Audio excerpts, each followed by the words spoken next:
Good morning. Music down.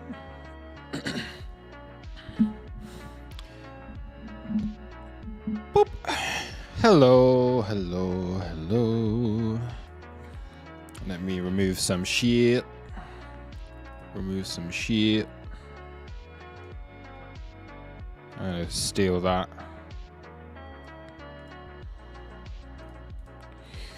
Oh dear. Bitcoin looks terrible.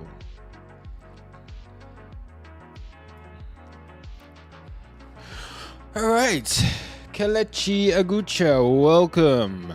Real Boss Man, welcome. April's White. Yes. Hello to the influencers here getting some TA levels to use for their own social media platforms. Maybe so.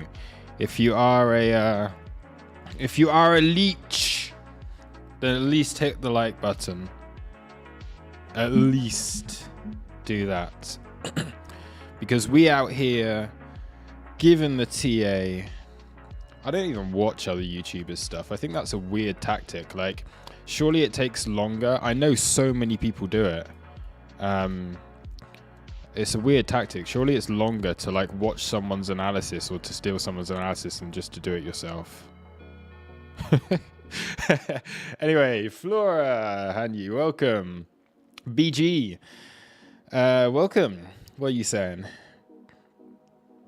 Entire market BTFO, but something. I don't know what that means. I'm thinking wake up when September ends. Total 3 below the 1 hour 200 EMA. I'm expecting dumpage on memes. Hardcore alts already dead. Right when I said total 3 got to push back above 200 EMA. Must keep watch. Yeah, I mean we'll cover the whole market in a minute and have a look at that. Bitcoin's looking crap, but I think we've seen this before, and I'm actually not too concerned.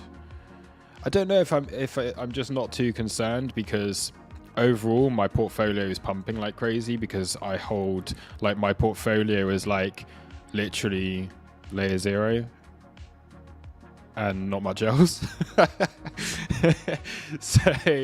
so I'm pretty chill right now. As long as Doge doesn't start dumping, then I'm okay. That's like my only 2 big bags.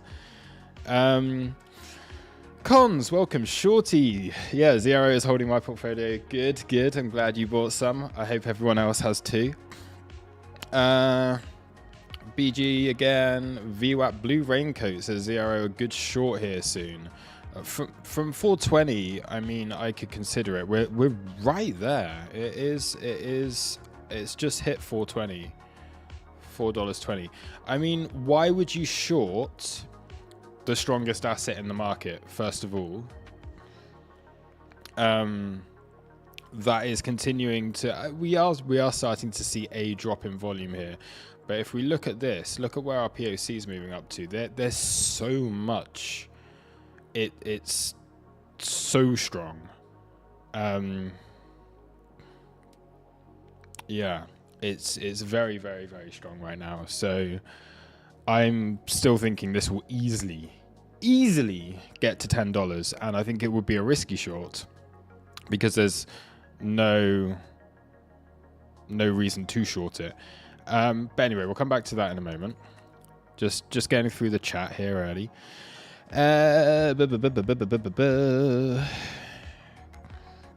When stream crash, well, we'll see how it's going. How is the stream's current bitrate is lower than recommended bitrate? I think it's because I stream in too high quality, because I'm streaming in HD and Twitter X doesn't like HD. I think that messes with the stream quality. But I mean, YouTube is the better platform still. Like, if you're watching this on X on YouTube, if you're watching this on X, get yourself over to YouTube, because that's where it's HD. On X, it just isn't, because it kind of sucks for streaming still. I think that's what's causing us the problems, because there's a difference between X being 720p and YouTube being HD. How'd you manage to fit that pool in your house? No, that's our residence pool and gym and sauna and steam room. I go there every evening. It's very nice. Blue Raincoat.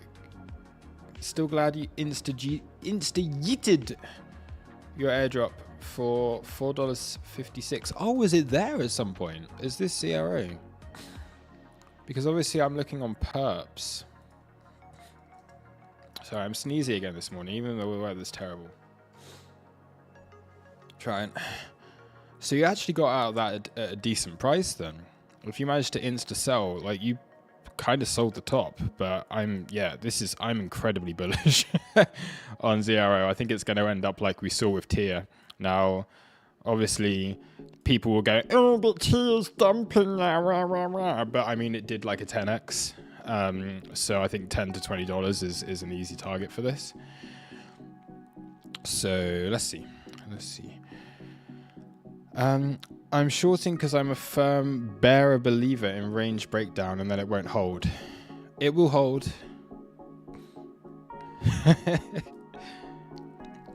I mean, when something's showing this much strength, it will underperform any downside. I'm very confident of that.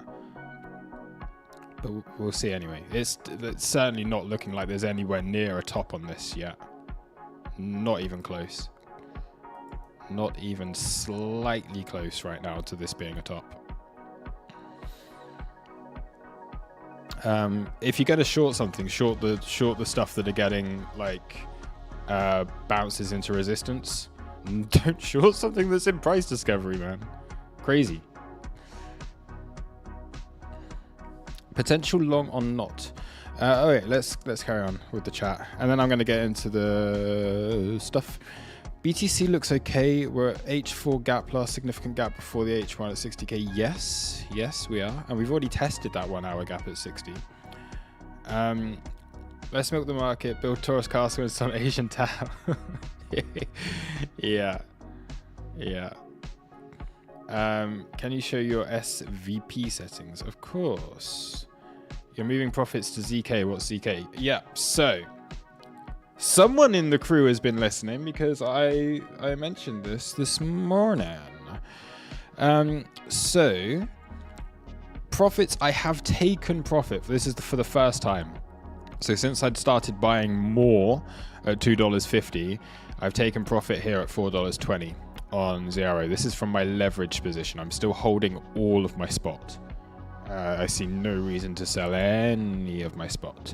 Now for my leverage position, because just $4.20 is a nice, like, even level, right? I'm going to move these out of the way. I'm going to keep, actually, we don't need to keep them there because by the time I show them again, we're going to be at $10 and then there'll be even nicer money shots.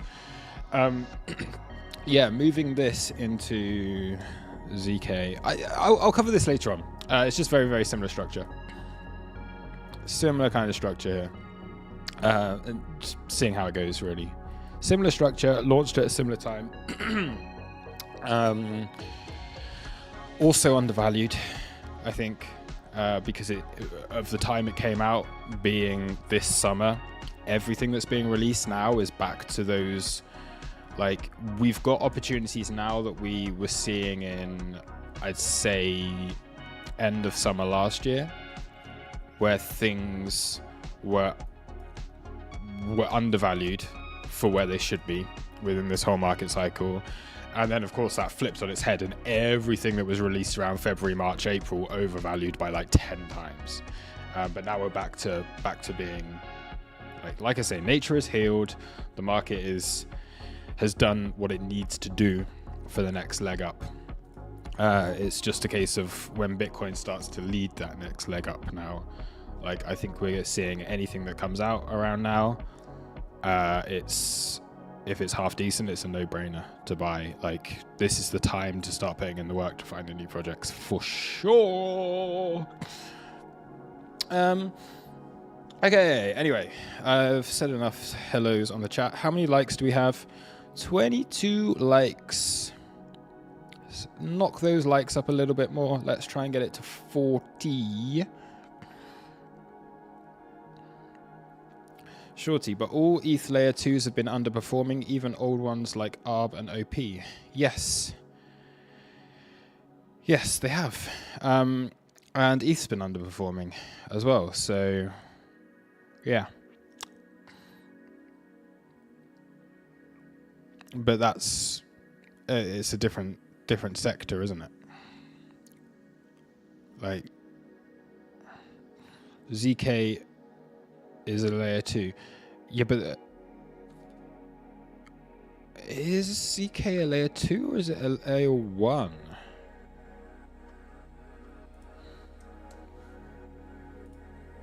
Let me take a look at this. Oh yeah, it is layer 2, yeah.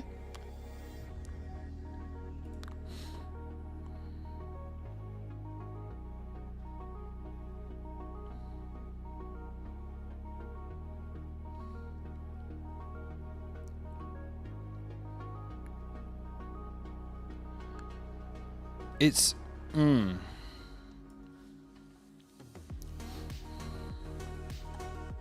it's different to the normal L2s though, isn't it? Because it's not. It's a yeah, it's kind of a cross between the two, just from having a look on this. Yeah. It's an L2 that's essentially an L1 because it's cross-chain, and it is its own blockchain. So it's built on top of the Ethereum network, not as a like to the side of it, like a little side thing.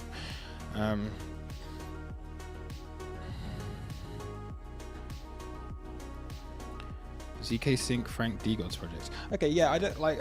I just like the chart, to be honest. I've got some profits, and I want to move those profits into something else because I need to start diversifying again. Because my crypto portfolio over the last few weeks had just gone from having loads of stuff to having like nothing.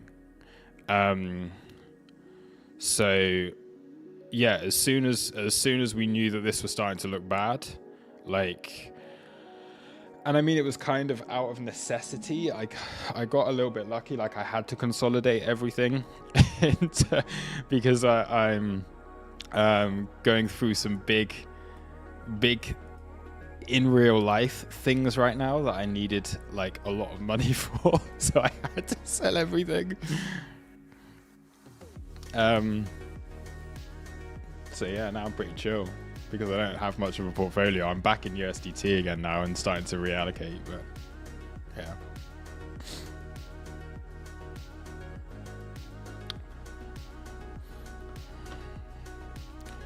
JMB, Tau dumping some hack on BitSensor wallet, yes. Luke, you're holding Doge and one other, which one? I just said zero, layer 0. Layer 0 is my only like real spot holding right now.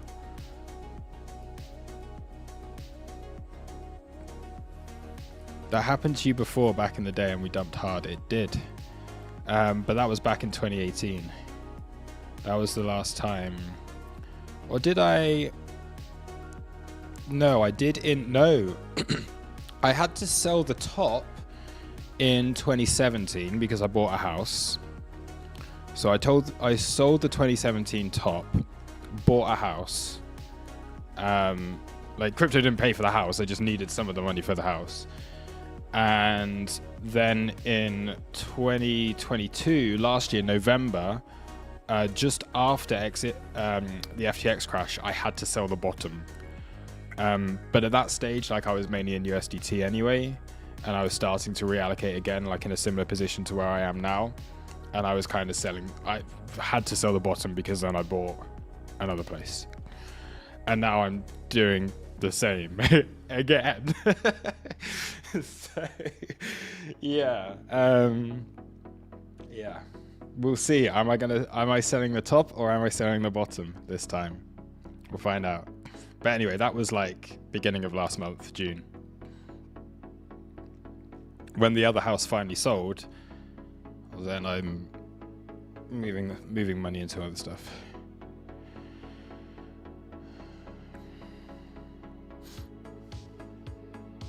Asim, can you give your perspective on this Indian index, Nifty 50? Nifty 50? Maybe a little bit later. Yeah, if you stick around, I'll do some random bits and bobblies later on. But yeah, let me just start to clean this up.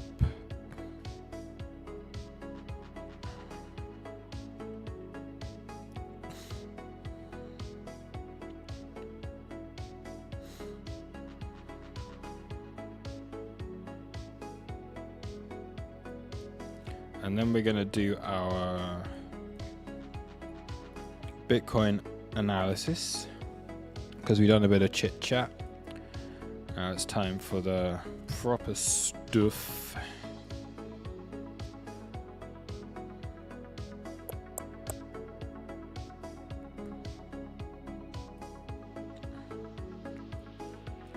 Let's make sure all my charts are loaded up. So we got this, we got this.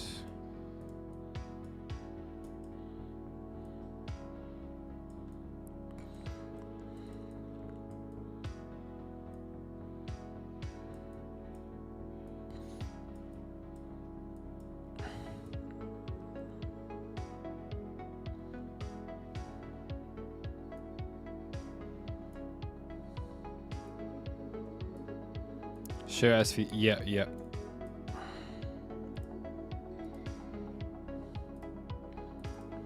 I just have it on, it depends. I just use rows, I don't use tick size. Because then whenever you use it on a different like thing, it's that. And I mean, it makes no difference. Sometimes 68%, sometimes 70%. I found 70% has been working on the macro. I'm using this on 300 rows. I'll switch, like, if I'm looking lower time frame, I tend to be down towards like 200 rows. If I'm looking macro, I can go up as high as 500 rows. It's not really anything anything significant. This is the anchored volume profile I'm using, by the way. My session volume profile, which is over here, because you're asking for SVP. If we load this up, 68%, 500 rows, and my fixed range volume profile. But again, it's whatever looks right. Like, I don't really care what. It doesn't really matter. I think this looks more like it's, yeah, 200 rows, 68%. Ooh, look, this is interesting. There we go. Found something else to add to my analysis right here.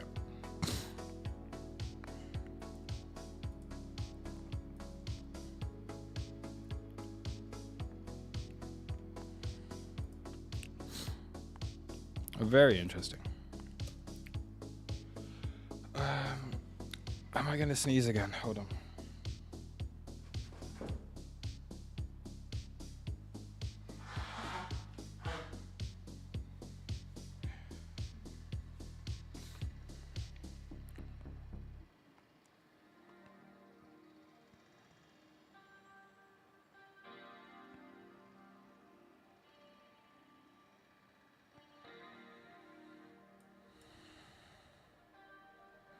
What am I allergic to? I'm allergic to grass.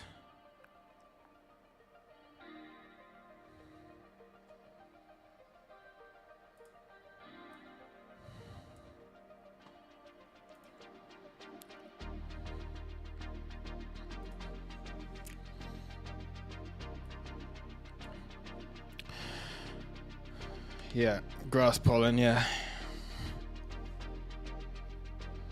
Yeah, just hay fever. Which is the most stupid thing in the world to be allergic to, I think. Right? 'Cause it's fucking everywhere. Like, why would you be allergic to grass? This is why I'm not built for this stupid country. Studies show that being a profitable trader is less profitable than a casino player. That would, yeah, I completely agree with that, because the thing, at least when you're gambling, you can't yourself fuck it up, right? You've got the odds. and the odds are still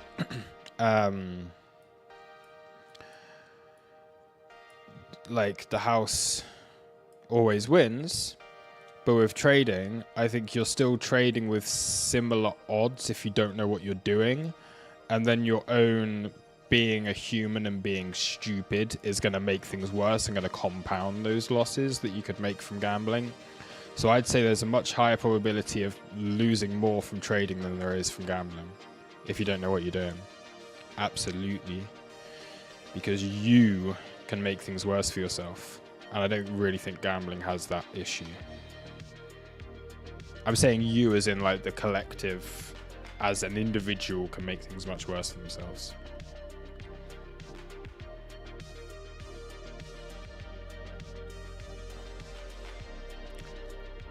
Kalechi, you're on immunotherapy. You should look into it. Yeah, I mean, I get the injection every summer, but it still like, I mean, it's not terrible today. Like sometimes it's just I can't even speak and I can't do anything. Anyway, right, I'm chatting too much. This is probably why we have like such low views a lot of the time, because because I don't actually share any information until like 10 hours into our live stream. So whilst Bitcoin is dumping, we better get on and do the shit, right? Music off. I don't even need to check my phone. It's very easy when it's the beginning of the month to count to know what day it is. Paulius long now. I mean, yeah. Only the worthy get the TA. Exactly. Oh my god, I gotta stop looking at chat. I should just hide chat. Right. Hide chat. Chat is gone. I'm bringing it back up once I've done, once I've recorded my analysis video. Okay. So, here we go. Good morning, traders. Welcome to today's Bitcoin update. It is Wednesday, the 3rd of July, 2024. This is your Bitcoin update, and yeah, we're seeing a pretty bad move down, a pretty dumpy start to the day here on BTC. Are we going to hold this as support, or are we looking at this as being like basically another lower high, which is what it is, that leads us to another lower low? So right now, I am still thinking this has a decent opportunity to get a move higher, and we're still trading within this own range, within this whole range. And if you're long from the move down that we had at the end of June here, there's certainly no invalidation here. We're just still trading within this range. We've seen price action like this before. It was always unlikely that we're going to get out of this in like one go. We were looking at this as being just stairs up. Can it break through each level? If yes, then look for the level above. If no, then look for the level below. And we're still trading with that kind of idea in mind here. Now, from the daily, there are a few things that quite clearly have led to the downside that we're seeing today.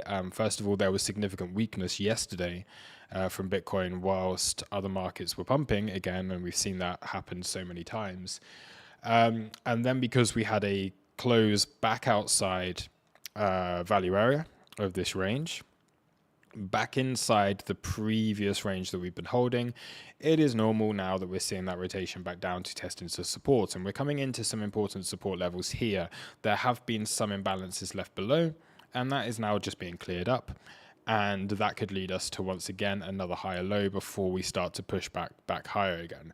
So it's very much just seeing where this ends up on this particular move. I'm not really seeing aggression this morning. I'm seeing a relatively low volume move down that's hitting stop losses and hitting liquidations. I would say the aggression would come if we lose 60k and we start to close higher time frame, like 4-hour candles below 60k again. I think that's when we could see that aggression and that expansion back towards the downside, in which case, okay, I do think that we have to be looking at the lows here at 56. And because this has already got aggressive once, and we were doing that from here, I think that we could see that further expansion to the downside that takes us down towards 52, with like that being another capitulation wick that maybe gives us that final low.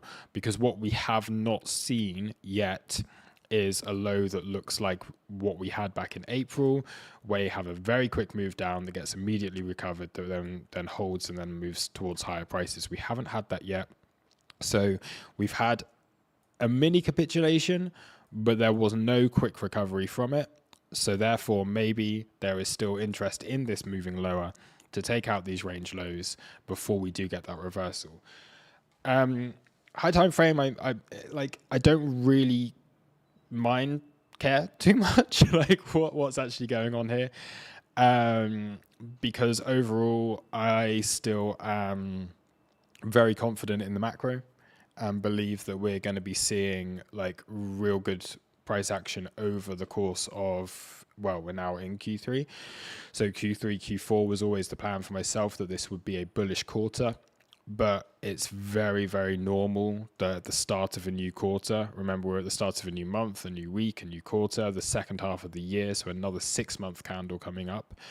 It's very normal that we put in some downside to begin with before we find that where the bid is, essentially, and then we're looking at the rest of the quarter and the second half of the year being bullish.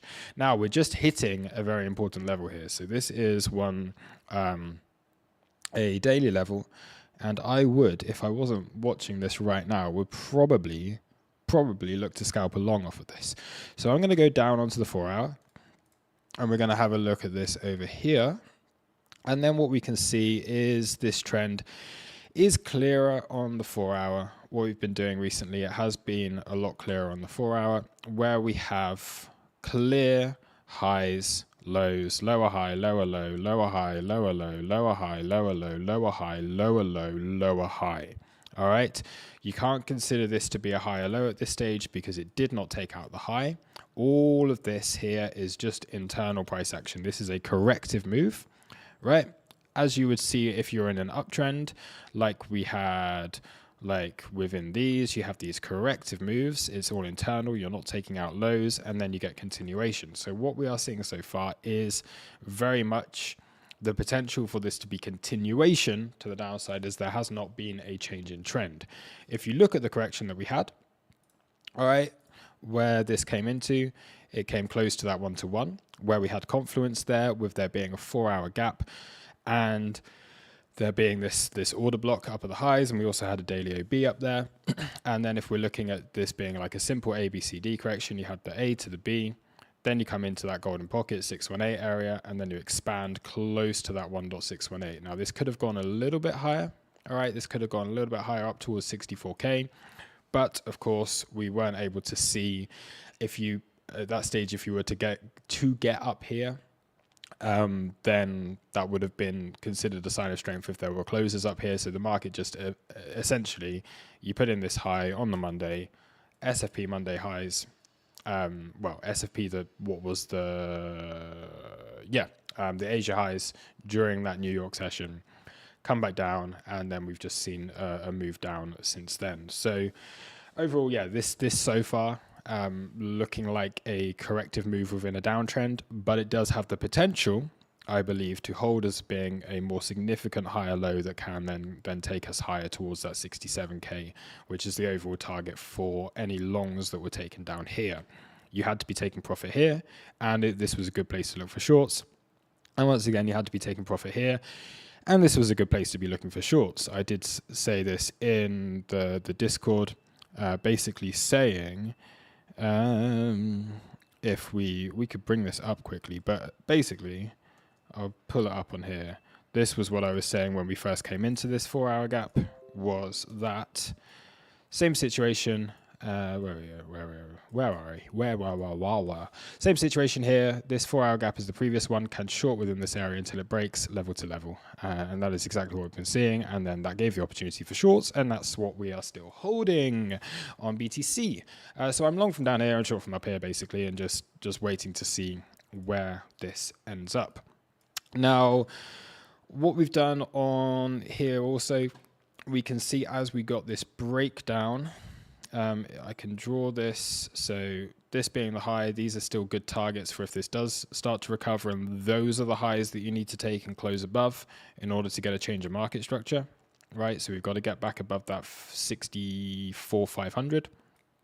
Now, what we've done here, if we zoom in, we can see this a bit clearer. So this dotted line being our range value area low. All right, this being basically the step up on the 4-hour time frame and the range that you would have wanted to see hold if this was going to get continuation. Now, what happened yesterday? We saw a sign of weakness yesterday, right? That was weakness here, closing back through the imbalance that we had formed on the move up on Sunday. So we had the Sunday pump. We then closed below that. That leads us to a very high probability that we're going to take liquidity, which is right here on this monthly level. Okay, so internal lows. You don't need to go for the whole lows. You don't need to go for these ones. You go for where the stops are going to be placed for anyone that's basically long from here. And the chances are stops are more likely than not going to be placed on that low right there, because that is the move. That is the latest impulse. Okay, so stops taken, that has basically done what it needed to do from a sign of weakness. And also we can see there was acceptance back outside value area. And what happened previously, when we were outside of value area, where were we ranging between? We were ranging between the monthly level and we were ranging between the value area low. And we had seen this, okay, a little deviation here. Once you break through, you try to hold your back into there. So now we're back within this range again. So are we looking at this being a spring that sends us higher, or is this the deviation here where there was not high time frame acceptance back within value area? We did not get that continuation, and therefore that leads us to these lower prices. So a couple of things to consider here. We are just trading within this range, and for now this is still acting as support. If you look on the 4-hour here, everything has been cleaned up again. So you have these little gaps, and once again you're going level to level. There was, come over here, all right, another imbalance that was here. You get a close below, you end up taking the lows there. And then again, the only other area where there's real significant imbalance here is this low. So what we want to see now, line in the sand for anyone who is basically positioned long from these lows, or the ones we had back a month or two ago, is you just cannot see 60k lost, and I'd say 60,300 basically. We start to close 4-hour candles down here, and I do believe that we're going to be seeing that 56k. So it is just a case of reacting to what the market is giving us and going from each level and just trading it as that. So that this can then go essentially. You've traded through that, you've corrected that move, we're then getting this move down. This is all clean, all right, this is all balanced.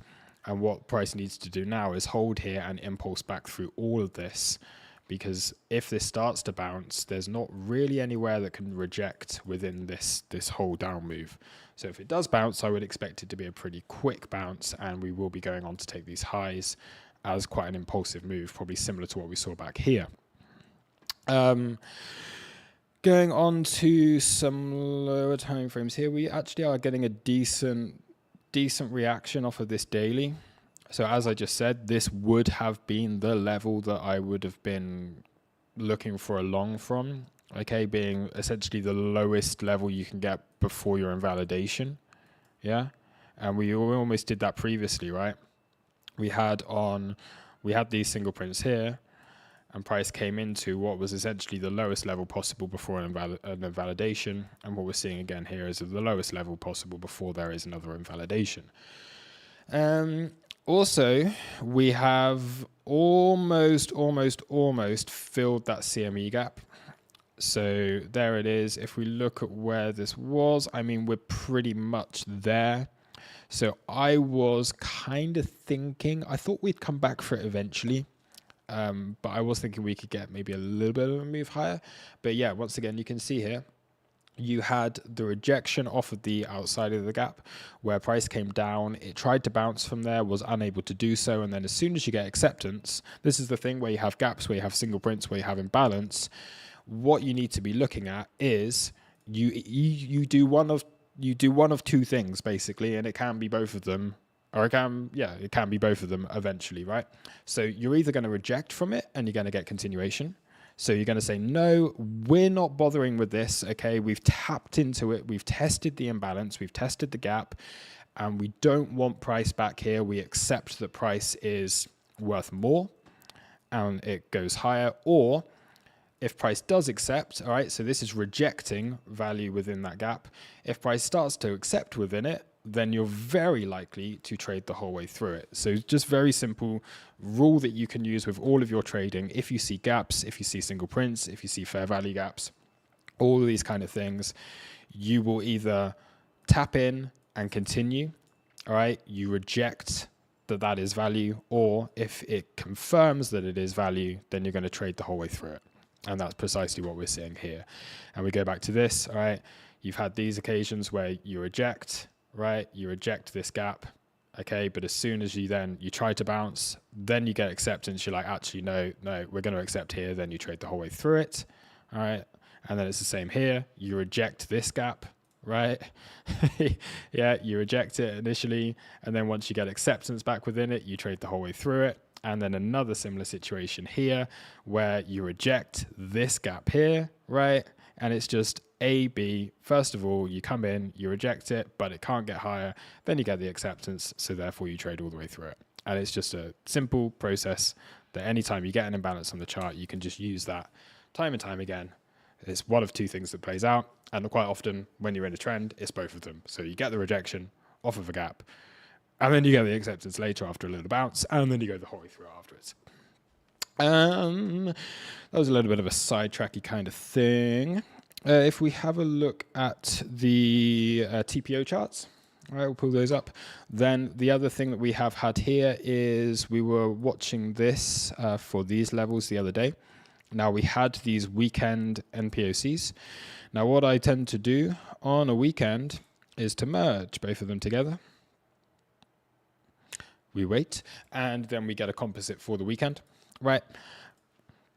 What we could see again here was that we did have that 61K naked point of control, and of course that weekend open that was down here at 60,400. Now those being two more imbalances that are on the chart, prices come through, cleaned up that MPOC, and come down to hit that lowest daily level. Now there's not really anything else here that, from at least the settings that I have on this chart, that we need to really be dealing with. There is a decent low on the low that we put in back here. We don't have poor lows. I mean, you've got a couple of TPOs on there. That's decent. You traded back through, you cleaned up the single prints. We're coming back to that area. So I'd say overall within this little range here, this as a tail is looking fairly decent. That way we have the volume is holding, so as long as we are still holding within this range, then it's looking okay. But that leads me once again to the fact that, look, where is that POC? It is at 60K. If we do start trading below 60K again, right, then that is acceptance back below this level. It is acceptance at 60K, and therefore we are likely to see the continuation of that trend that takes us down towards 56. All right, so you cannot go below 60K if you're bullish. Basically, you cannot be closing any kind of candles down there. We have rejected that is the market's rejected. It doesn't want it that cheap. It's kind of confirmed that already, right? But if it then gets acceptance within it, you're going to trade the whole way through. It's the same as with the gaps and everything, okay? If we look over here and check out this, then what do we have on the delta? Nothing too significant. Open interest is weird. Let's look on the 1 minute. This whole move down, nice drop in open interest, nice shorts opening on that low there. So obviously net longs being stopped out. There is the potential for this to be a very significant bottom that we have just put in, and that right down here looks kind of tasty. So line in the sand now for this bounce. If anyone had just taken the long from this, I would say we're looking at, oh, you got some longs that open back up here that maybe are chasing this. Not too much. That looks like shorts closing. This is actually looking quite healthy. And what we'd want to see now is that we are not losing 60,470. Yeah, around about 60,470 acting as support. So this can dip into it, but you'd want to see that push back off. Resistance here, 60,720. So if it can get through 60,720, then I think it can recover most of the move that we've seen overnight here. That's the first area that we'd really be looking for. You've had decent liquidations. We're starting to get these longs coming back in. And this hasn't been the case at all today since around about 6 a.m. and that is UTC, the last time that there were any real trap traders. So if this can get back through 60,700, then I would be looking for a move back towards 61,200 that starts to maybe free any longs that are trapped. You can see them from down here, but that's looking on the very low time frames. I'm trying to do this as like a daily update video, and I'm getting a bit ahead of myself. So we'll go back to the chart here, and it is once again a bit of a level to level kind of situation. When you actually zoom out slightly, we can see that the reaction here is not all that great yet, but we do need to be holding this level if we are to be looking for higher. I don't think there's too much need to be going over other analysis right now. I've done all the technicals. I'm not going to bother looking at the ETFs. It was just a neutral day yesterday. We know that there's still spot premium and all of that. We know that we're still in negative funding quite often, so no need to cover that.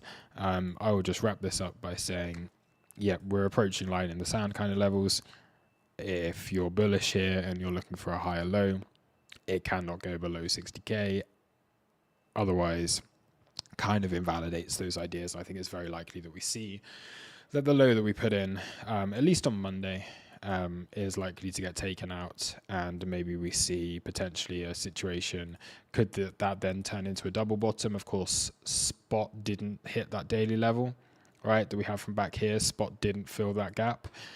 If we zoom in, however, perps did. Are we looking at a situation where spot just comes back for that, and then we get like a nice double bottom thing here, and then it goes for the highs afterwards? Or is that then going to be looking much worse, and we're looking at that 56 to 52k zone as the next zone of support here?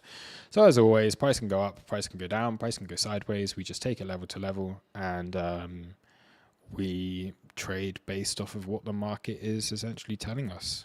And right now, it's telling us that we're going lower, but it's reached the best possible point in order in which to get a bounce, to come back into what is essentially the whole range value area low here.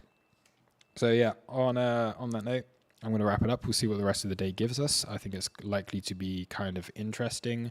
From a news point of view, we do have news today. So what would often happen on a Thursday, part of that's happening today because, of course, it is bank holiday tomorrow in the United States. And I mean, it's essentially bank holiday in the UK as well, because we do have the elections here tomorrow. So there is the presidential elections, or the new UK Prime Minister, finally getting rid of the Tories tomorrow, which will be very nice.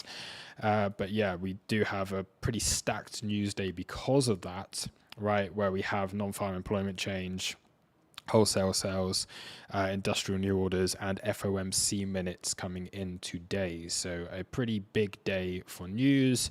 Tomorrow, then bank holiday, and then on Friday we see news once again. as we get the other stuff, the unemployment claims that would often happen on a Thursday, them being pushed to Friday because tomorrow is a bank holiday. So yeah, thanks for watching. Enjoy your day.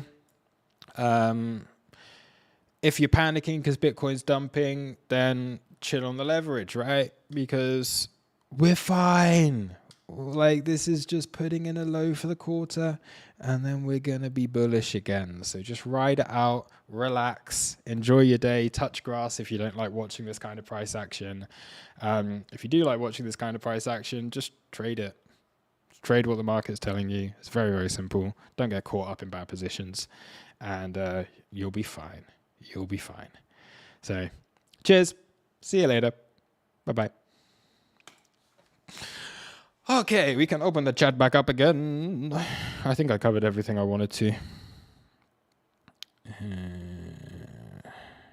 Turn the music back on. Pew! Have a drink of water.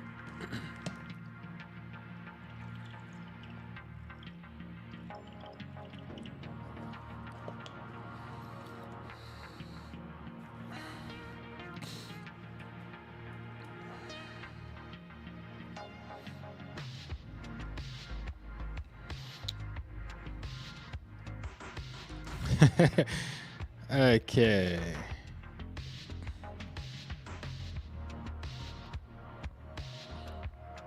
Blue raincoat, get yourself together, Luke. Entry target, stop loss, leverage. Yes. Right. Let's save the market. We're gonna go 100x long here and wrecked if we go down here, right? We're taking the 60,010 low, be bearish.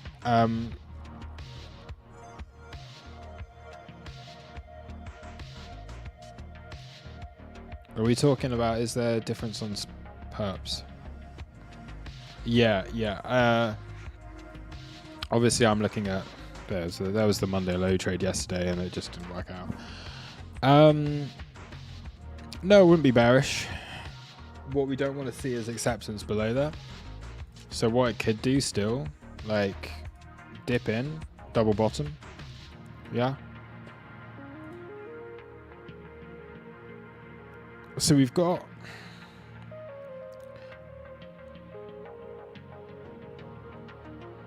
this would be very, very similar to what we have done on the macro. So there's a difference between price going there, right, and wicking into that level, and acceptance. Yeah, so I covered that basically on that video, right? There's a big difference between the two. I'd be very happy to see something like this play out.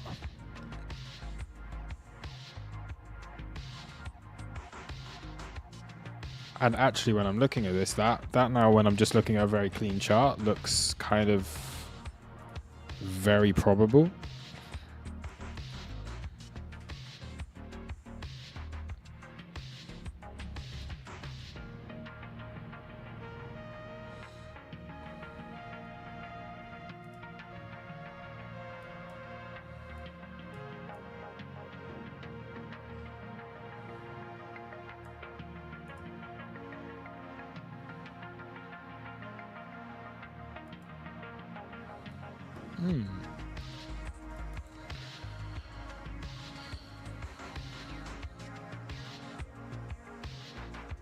I'll place an alert on that there anyway, see what happens.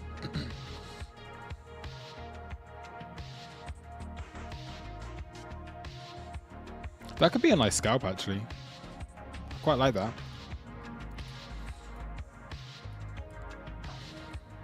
So, just to repeat, doing this, fine. Okay? As long as that all happens, that's your wick. You're closing back above here. Fine. If it does this and holds, not fine, lower.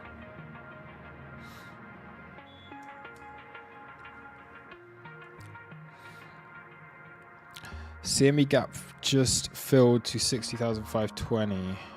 Yeah, we're close to that. So there's your That is actually, so that is the CME gap filled. This is outside of trading hours. So this is the random settling up period that you have when the markets close. It just settles up all the trades.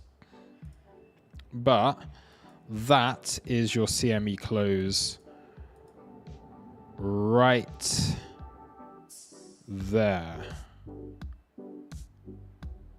So that has filled the gap. We have had the CME gap fill.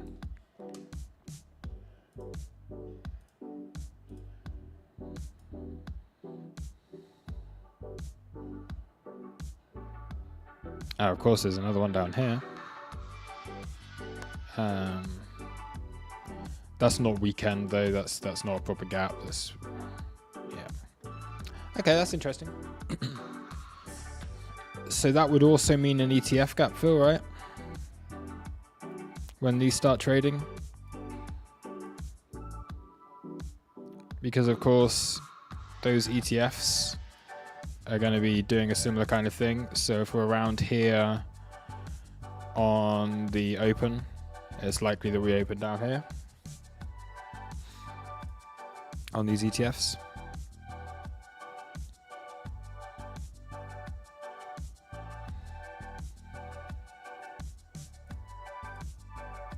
Oh, right. Yeah, there we go. We just turn extended trading hours on, then we can see. Duh. Yeah, there we go. So we've also filled the ETF gaps. All right. So it's not. I'm not panicked by this stage yet. It's cool. It's pretty cool. Pretty chill.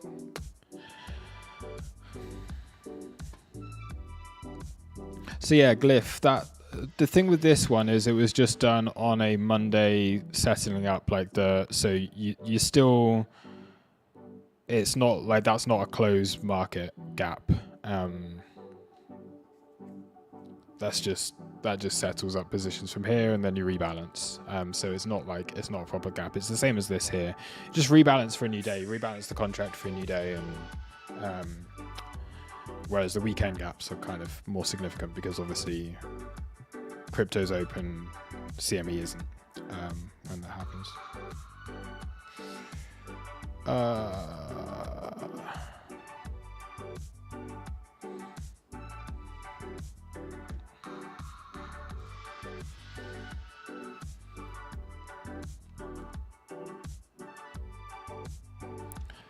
I liked what you're saying about this low though. Always skeptical of these things happening before New York. Yeah.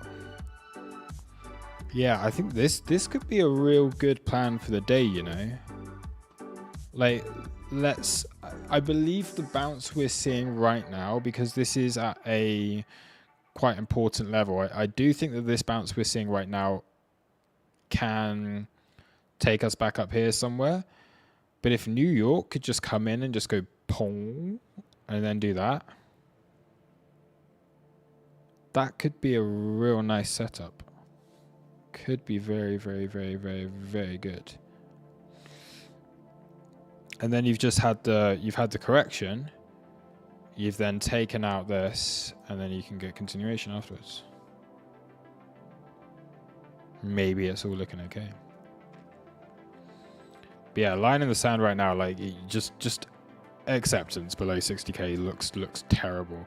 Now, I wouldn't be surprised that Bitcoin does that and just like, hey, I got you bearish, and then it just rips. But you can't control those things. So you gotta just go for what the setup is. Like, we've seen so many occasions where I'll just go like, yeah, I'm just gonna chill, and now everyone's invalidated on any longs, and we're seeing that acceptance, and I'm like, nep, psych, and then it just pumps. But if that's the case, you just don't trade it, because there's not really, you just can't.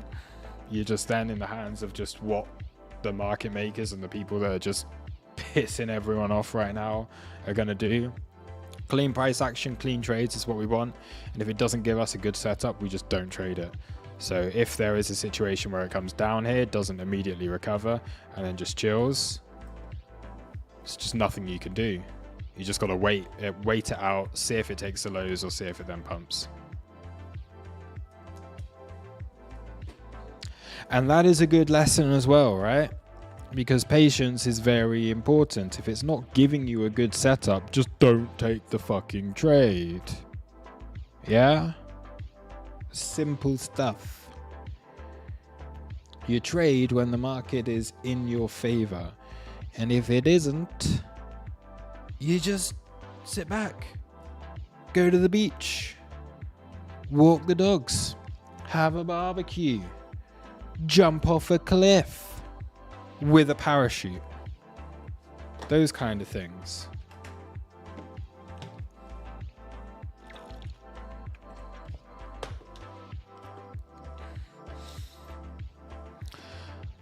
Luke caught 140 on Tesla and further accumulated around 160 to 170. Given the rocket move, would you take some off the table here or leave it as it is? Target is a long-term hold. I am not even thinking about touching my Tesla position right now.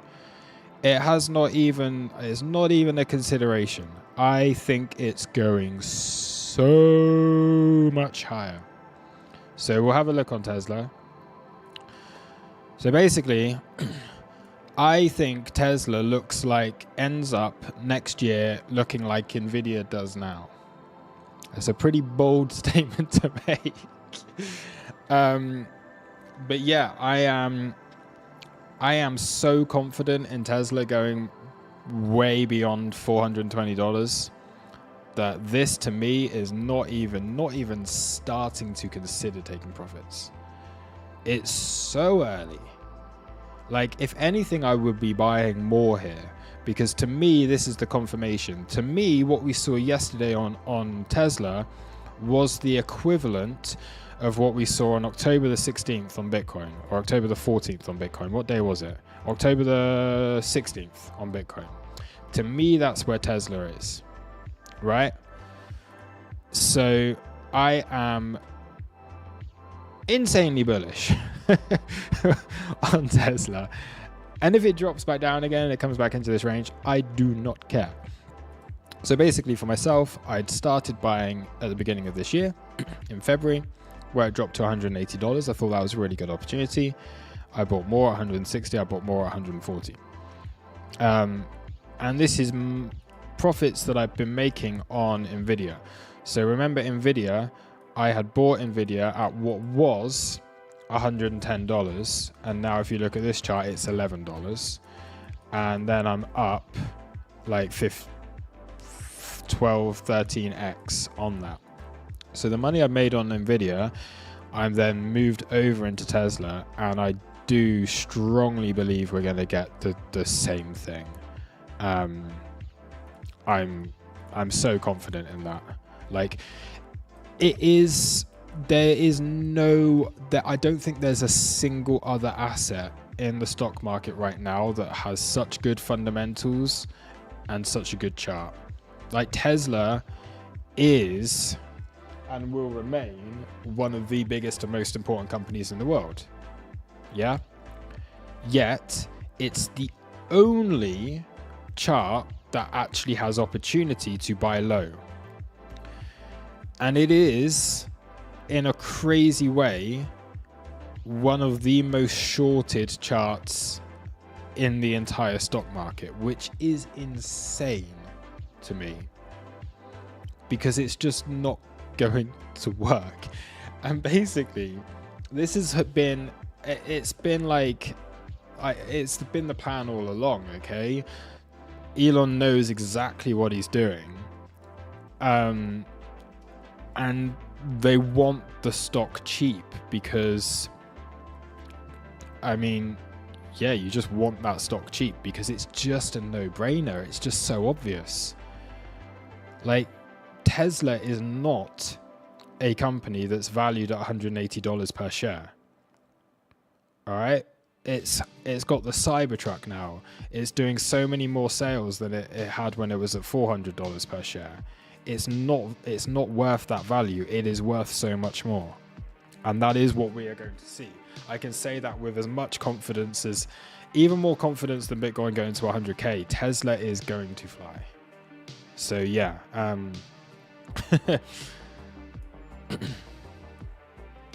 What's the Tesla narrative? Tesla's the biggest car company in the world, right? And it will remain that way, and they're going to be expanding into other stuff as well, right? It does not justify being at a low value. That's the narrative. Where is it in market cap? But it's not making a lot of money. It is. Okay.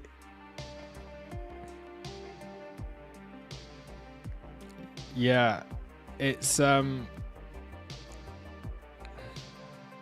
full auto taxo. It's not comparable to the AI GPU hype at all. The margins are shy. You do realize they've just unlocked like the whole Chinese market, and it's not just cars. It's the charging networks. It's the tech. They're a tech company. They're not a car company. Okay, that's what people get wrong. People look at the accounting within the car bit, but Tesla's not a car company, and that's where people get mistaken. They are a tech company, and that's where the valuation lies higher.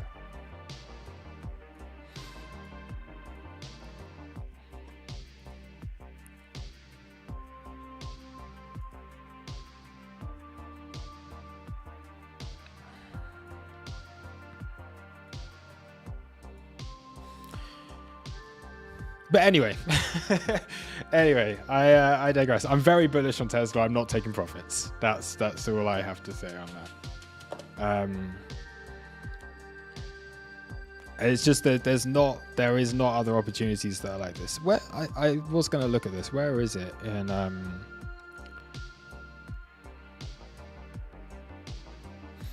Any thoughts on AMD? Wouldn't touch it. Wouldn't touch it. It's like holding AMD or holding GME is like holding XRP on crypto, or like Cardano or something like that. It had its time. We're in a different era now. Things have changed. What was I looking?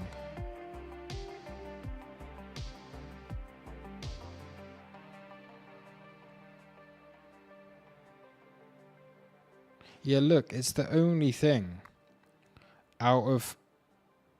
So where are the other opportunities within? But can't we consider it NVIDIA beta? Or better? Can't we consider it... Well, NVIDIA's just a beast, right? NVIDIA's obvious. NVIDIA was obvious back then, and that's why I bought and I bet big on NVIDIA. Back a couple of years ago, and I was on streams saying the same thing, right? And people were like, what? Why? AI was just because. Remember, we had a little AI bubble in the last crypto cycle, and it was just like a little bubble. It was like one of those little like, and it just like kind of went. Right? It was right at the end of the last cycle. There was a little like, oh, AI's cool. That's gonna do stuff. And then everyone became really bearish on it. And I was just like, you know, like tech doesn't slow down and doesn't stop just because prices go down. Yeah. And we were talking about this on streams back in like 2022. Like tech's not going to stop just because prices go down. That's not how it works. All right. We're going to get another AI cycle. That was just the start of it. It's like in 2017, you had like the kind of the murmurings of DeFi. There was a little bit of that kind of trickled up in 2017, and you had some DeFi stuff going on, and you had like MetaMask came out and Brave started adding wallets and those kind of things. And I was like, wait for the next cycle, because that's when we realized this. And with NVIDIA is a very, very similar situation. So that's why like people were like really bearish on NVIDIA, thinking, oh, there's just not the demand. There was this little bubble, and it's like, just look at the fucking chart. It's like so obvious. And I bought it like the absolute day that it hit the bottom was when, like, I did it on a live stream we had alerts that went off. I'll have to find this. Look back on the live stream from the 13th of October 2022, and during that stream I bought it. I was like, yep, and then it did this. So I have the same kind of, whoa, what have I done? I have the same conviction. Oh fuck.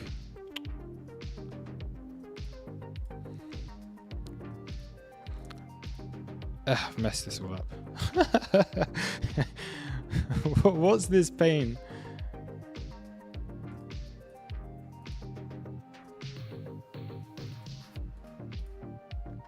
I've got rid of it. No.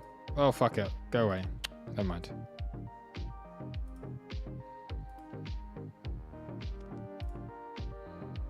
Pressed all the wrong buttons then, didn't I? Of being a silly bugger.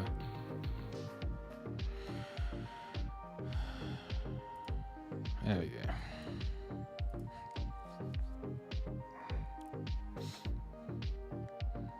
I'm so like, I so don't want to take off this analysis from this chart. Shiva, I remember the Nvidia stream. I just didn't know where to buy it and was lazy. Yeah. I think that's the thing. Like so often you look back at these opportunities and you just think, I should have just done it. Right? Should have just done it. And I've had so many times where I've thought the same thing. Like, it was staring you right in the face and you just didn't act on what was clearly good information and like clearly a good opportunity. And yeah. That's because only a handful will work out and the majority will get you wrecked, Shiva. That's not the case at all. Right? That's not the case at all, because you just, if you're patient, that is not how things work. The only way you can get wrecked on the majority of stuff is if you're buying and there's not a good narrative there and there's not a good reason to do so. So like this is the thing, like with Nvidia, we had been talking about this for months and months and months and months and months and waiting and waiting and waiting and waiting and waiting and waiting and waiting, and then you get the opportunity and then you pounce and then you go. Yeah? It was a setup that we'd been looking at and we'd been following for, I mean, maybe even a year. Like, I can't remember when we started talking about Nvidia. It would have been at some point during a cycle top and we were just like, nah, it's too high, because that's how I play things, and you just wait. So it's not the case that most of them get wrecked, because the only way you can get wrecked is if you're not patient. And it's a little bit different to crypto. Like trading stocks is a bit different because you've got to look at like okay, Tesla, I could have done better. All right, I bought it a little bit early, but then I had the opportunity to add a bit more. So, and throughout all of this, like Nvidia was still pumping, so it didn't really matter because this was profits.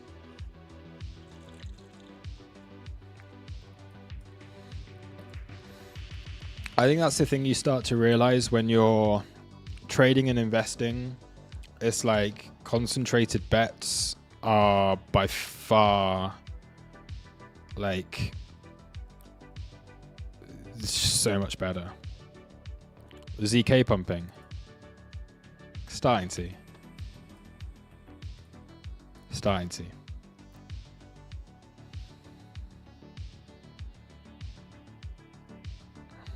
Yeah, we'll go over crypto. I'm going to do a video on portfolio management because I've learned more lessons during this cycle, I think. And I'm becoming more more picky, much more picky. Let me also, whilst I'm here, let me just upload the video, the BTC update video, because before Bitcoin starts moving and it's no longer relevant, right?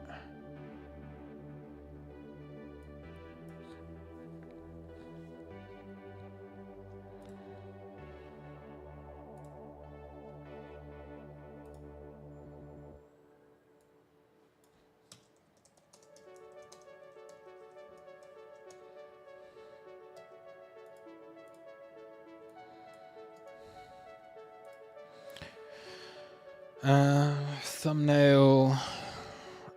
I need more thumbnails.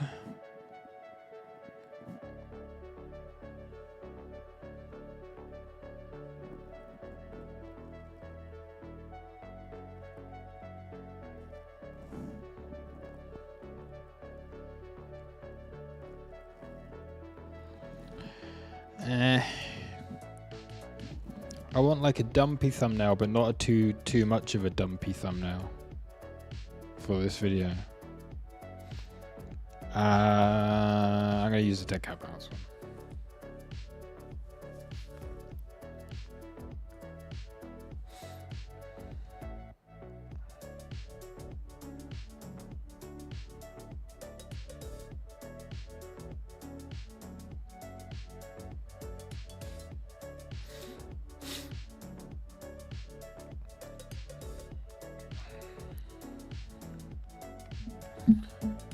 Shorty, what are we talking about here? What's Rugdoor suit?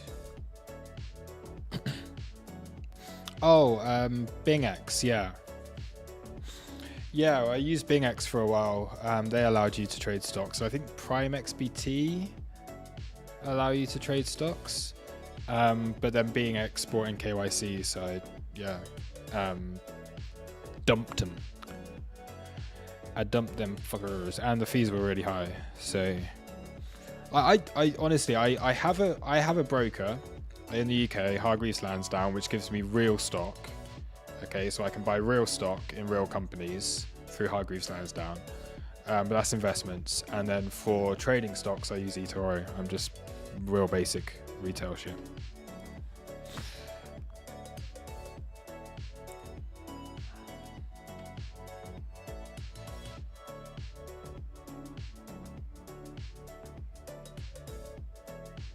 Do a thumbnail with your finger on your lips and call it shh, nobody's seeing this. Shall I? Race back. Nobody's seeing this Bitcoin price. It's going to pump to the moon if it hits this price. This price is the exact price that is going to hit to the moon. Yeah, I'm going to make some new thumbnails, I think. Some general ones, because I hate just reusing the same ones. Oh fuck, no, don't turn monetization off. I need some money. I need my nice little like 60 cents of ad revenue.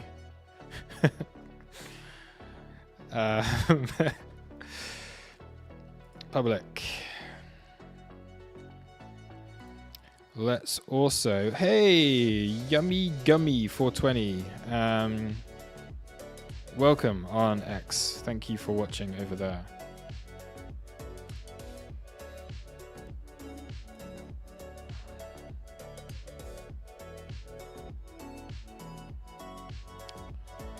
Upload on there. Upload on there. Publish videos. Bring this up onto the proper screen. I can see properly. Publish video.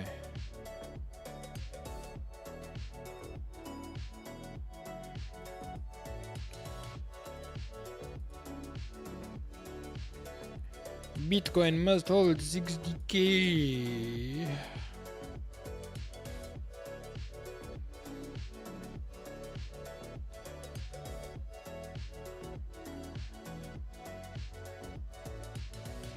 All right. That is done.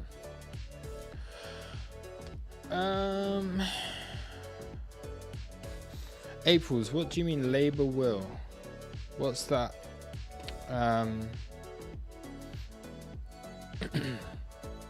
Shiva, hoping ZK doesn't end up like W.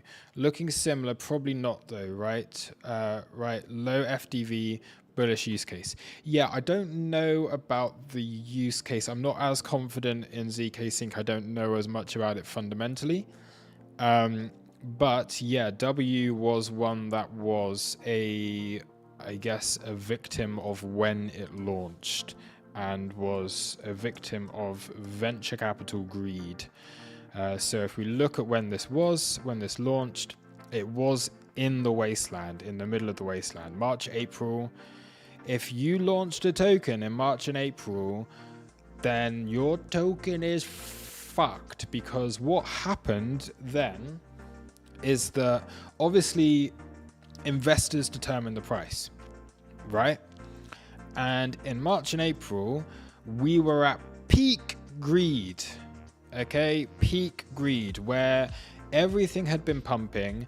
Investors, VC, who could go into projects and be like, okay, we're going to invest into this, that, but we need to get a return on our investment. They could demand much, much higher whatever it is, initial TGE, token generation events. That's what I mean. So they could demand that prices launched much, much higher, because they were like, hey, but we're in a bull market, right? We're fine. Like this, we want this. And the actual teams behind the projects were kind of like, yeah, I mean, they were greedy too. And everyone was really greedy. And we were at peak greed back in April, March, and going into May. Now we're seeing the opposite situation, because if this had launched in June, all right, it probably would have been valued around here.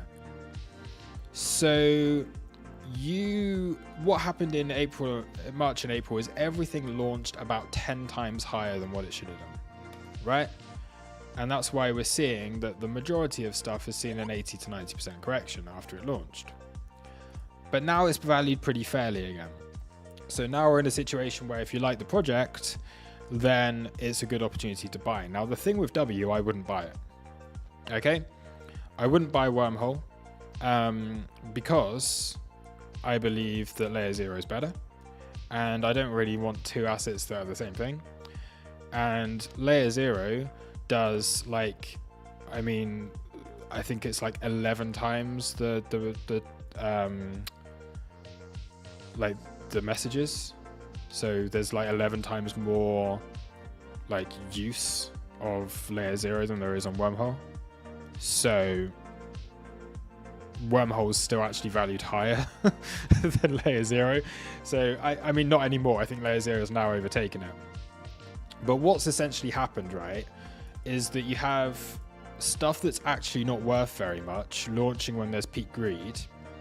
And then what comes along is its biggest competitor comes along and then is valuing itself. I need to move this onto log.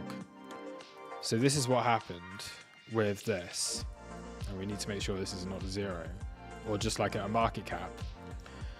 You launch it 10 times higher than what it has to be, and then it corrects and it corrects and it corrects. And then what happens, your main competitor that's much better than you comes out and launches here. And then it's like, oh, right. And then this is just starting to play catch up. Okay.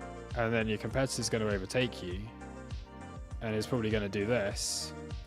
Whilst this then becomes fair value. And then you'll find that like Layer 0 keeps going higher. And then this is when things will look normal. Okay. When the market cap of Layer 0 is significantly higher than W, then maybe that's when this can start to move, and it can start to move up with it. So that's my thinking behind that, basically. So yeah, literally everything that came out in March and April, part of May as well, it's just cooked. It's just like launched way too high, and that's the lesson we can all take away from this cycle and apply to the next cycle. Although of course things will be very different by then. So it's impossible to get everything right, and I think I I took a couple of trades on this earlier. I was like, oh, this is new, this is cool, because there's still hype around it, right? But once it like knocks you out once or twice, then it's just, oh man, don't hold that shit anymore. For example, Stark. Yeah, Stark was just stay away. Like I did try W a couple of times. Dimensions, another one, right? So Dimension launched. This was February, so it did okay for a while. And I actually started buying it around here, thinking like, because we weren't really at peak greed then, I thought this could have a cycle. And then it just started to collapse, and then like got out of it. So yeah, Dimension was another one that kind of got a little bit like wrecked on early on. But yeah, Stark's the big one. Starknet is like, that's the one where things are really, really clear. Stark and W.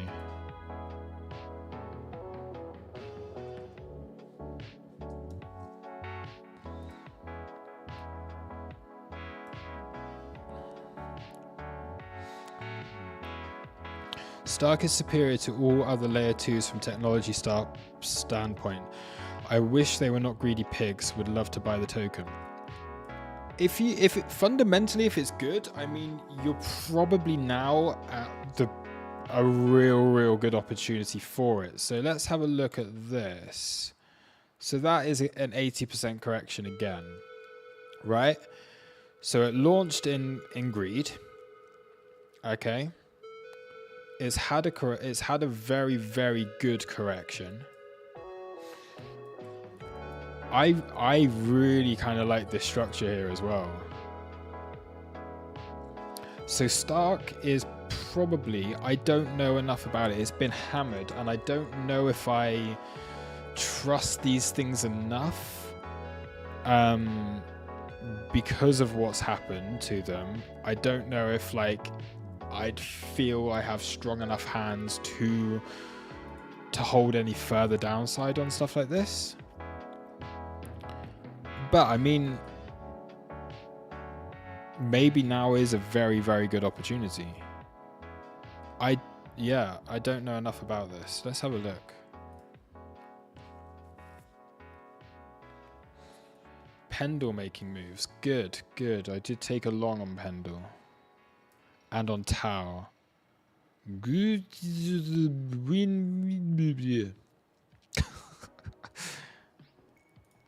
So Starknet. 94. And you say it's the best L2, right? I don't know. I don't know about the tech. I don't know what's good. But we've got Starknet and we've got ZK Sync. All right, both just chilling there on the edge of the top 100 with pretty decent valuations. I'd say if you've got something with good tech that's below $1 billion right now, I'd be quite happy with that. Now, Stacks, I don't know why Stacks is there. I mean, it's interoperable, isn't it? It's more Bitcoin ecosystem. But and Merlin chain is also, I guess this is any layer 2 because this is not just ETH layer 2s. Because this is a Bitcoin layer 2, Merlin's a Bitcoin layer 2. Mode is not, Mint layer is a Bitcoin layer 2. Where Ethereum ecosystem, or should we look on that? No. I don't know. It's not a very good L2. I want ETH L2s.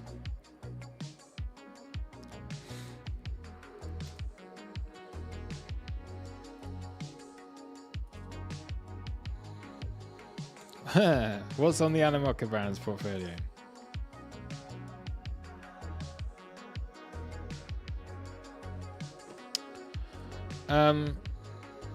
Yeah, I mean, so Starknet and ZK Sync are probably both pretty good bets right now. Stark has an unlock this month too, if I'm not mistaken. Let's have a look. Do I have...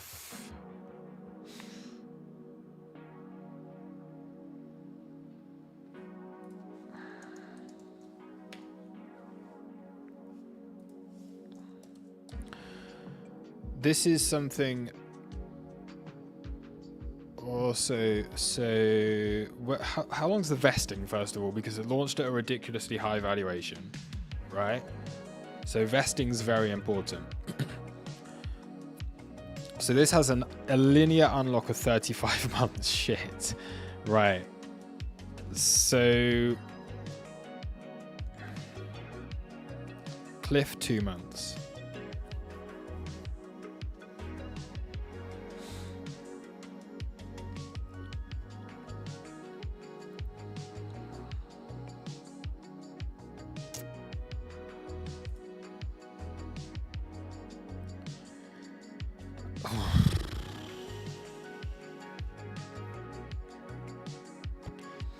Like, it's still got all this supply to come out, and that's going to carry on until 2027. 2027.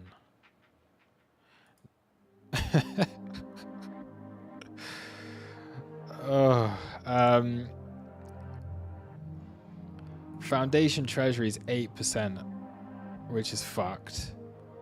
Investors that have 18% of the total supply, and they've only so far received 1% of that supply, or not even of that supply, but of the supply.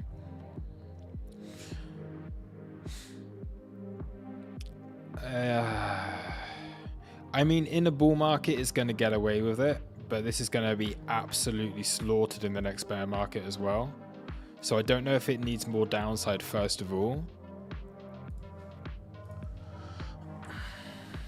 Is this the pitch deck? Sorry.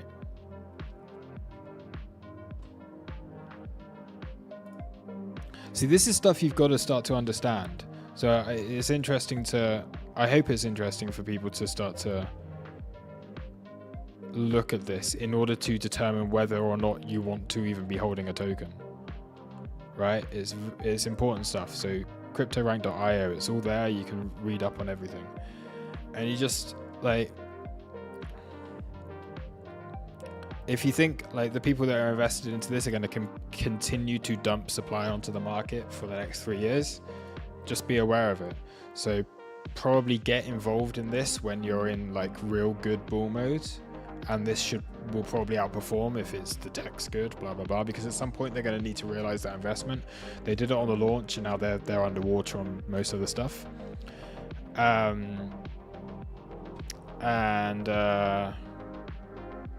Yeah, but then next bear market, this is going to get absolutely smashed to pieces. Who are these guys?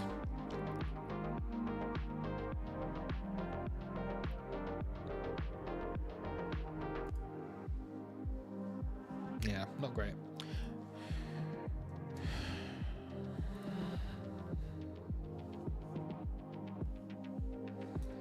Even Mark, very interesting. Just give us your recommendation. Let's use it. I mean, I did that on layer 0, right? Yeah. ZK looks better. Yeah, ZK looks much better. Look at this. So ZK Sync, I think this is looking very good. And you just need to, BTC's not rolling over. I'm watching on a 10-second chart. It's doing nothing right now. It's just chilling here. There's nothing going on. Right, I'm much more confident in ZK Sync than I am on Stark still.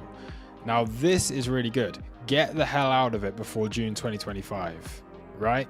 That's when the investors and the team get their tokens. Okay, right now you're getting an airdrop dump, which is what we saw on the launch. You get the airdrop dump, and then you get the contributors. So we've had an airdrop dump, but we're not yet seeing investors or team getting those tokens or are having those tokens locked. There's a year-long cliff on this. So that is actually very good. That means that this is going to have to go up a lot. Okay, investors are going to want to get their money back. So it is inevitable. All right, and when you look at the investors involved, I believe this had Animoca. and it has some others. But you look at the investors involved in their track records. I'm not going to go into that, but that looks much, much, much better, right? You're not going to get an unlock until June 27th, 2025. So if you're holding this, just make sure you're out by then. That's all you need to do. Just hold it for a year. Get the fuck out of there. As soon as that unlock happens, get out of that token. And probably a little bit before so as well. So all you got to do is so simple when you look at stuff like that. You just know when supply is coming into the market. There's not going to be any more supply until then. So there you go. That's easy. ZRO was a similar situation, right? Which is why I was bullish on that. You look at the vesting, look, no unlocks. There's no sell pressure going to come in, all right, until next year. So that's another reason why I bought ZRO. All right, has a huge amount of market share. There's no supply coming out until next year. It's very, very simple. Find tokens that look like this. So what's another one? Pendle. Just because I'm in a long, let's have a look. What have people invested in? All right, so this has some stuff going on.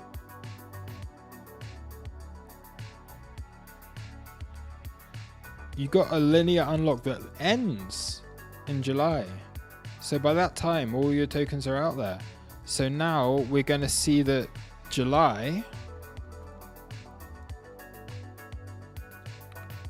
by July, Pendle is done with the return for the investors. So we look at this chart because I've just taken a long on this, right?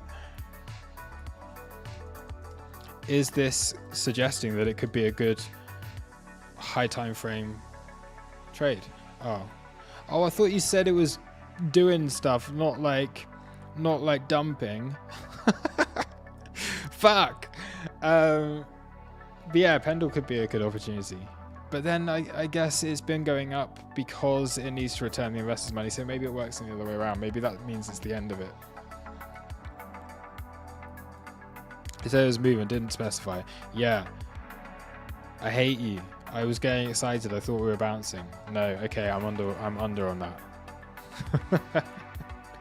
Alright, it's all over. It's dead. What do you think of a Pendle long here? I do not know anymore. I'm in a long. I'm not happy with this. How's Tau getting on?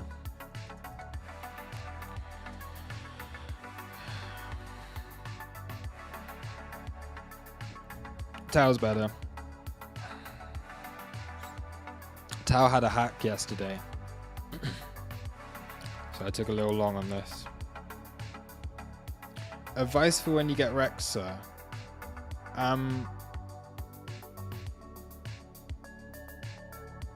Keep going. Like, it depends how much you get wrecked, right? Sort out your risk management. Don't get greedy on things. Be more patient on things. I mean, most of the time, I think that I get wrecked. I look at things and I shouldn't have been wrecked. If I'd have paid attention and I'd have not been lazy, most of the times where I've had bad losses has been complacency. My own personal fault through being complacent. That being, let's say Pendle, for example, right? Because what could happen on this is it has the potential to get me wrecked. I have a hard stop loss on this, but what may get me wrecked is that I don't set an alert. So therefore I don't realize what's going on. And if this continues to dump, you're not really going to get an exit unless you have a stop loss in place, or unless you get that. And then like situations with yesterday, for example, where I took a long trade off of the sweep of the Monday lows, and if you had not had a stop in place or had not taken profits on this again, there's a very, very high probability that you're going to be wrecked on that. But like, I'd say most of the time it will be entirely your fault if you're getting wrecked.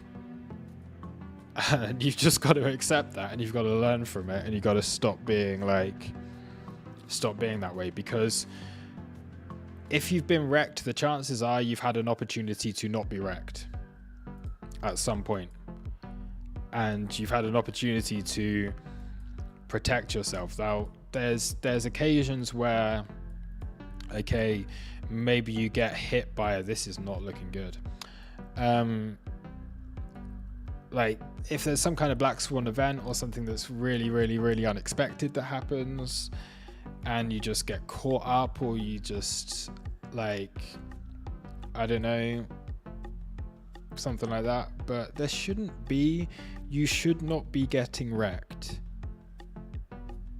ever.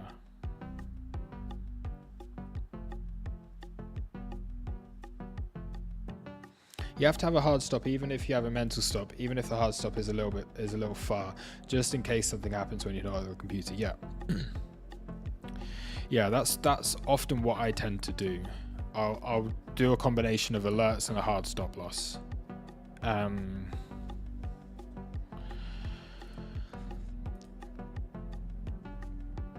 So I'm pretty sure, I think my hard stop on Pendle is at $3.50, but basically my invalidation is at $3.80. So then I have like an option. If I see the price is closing down here, I can get out of that trade before it becomes worse. But if it does get worse and it happens quickly, then it just gets me out. I can have a look. I'll find this. Stops at 360. So that's where my stop loss is on Pendle. So I have a hard stop loss here, and I'm accepting that I could lose that much. And I think that's just giving it a bit of room for an SFP. That's often what I do. But again, the same thing, like alerts there, see if it SFPs or not, see if it gets back to you. Give yourself a little bit of room, but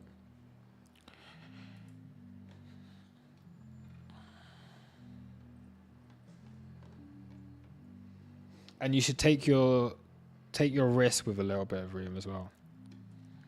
Alt has a 42% unlock in about 20 days. Yeah, and Alt, I think, had an unlock yesterday as well. I am not touching Alt ever again.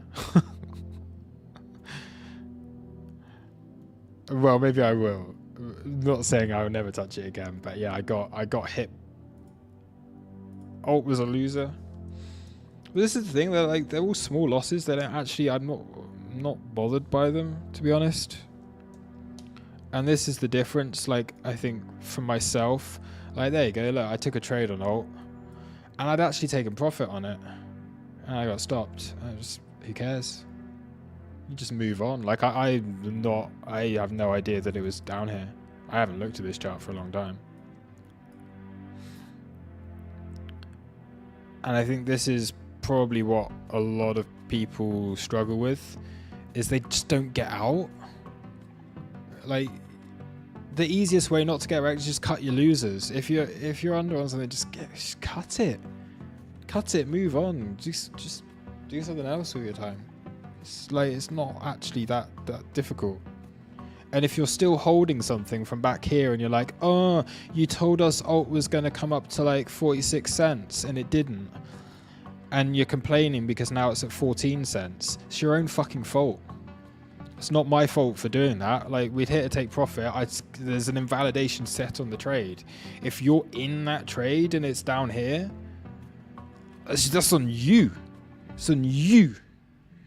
And I've been through that as well. Like, I've had situations where I've done that exact same thing. I take full responsibility. If I fucked up and I'm holding a shitter that's down 80%, it's entirely my fault. 100% my fault, because I had the opportunity to get out of that. And I chose not to.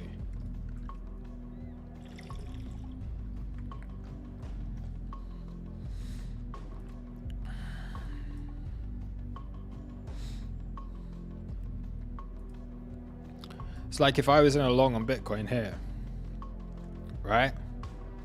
If this starts dumping again and you don't get out of that long position because you think, oh, well, I don't want the market just to stop me out and then reverse, like, you may get stopped out and the market might do that and it might really piss you off.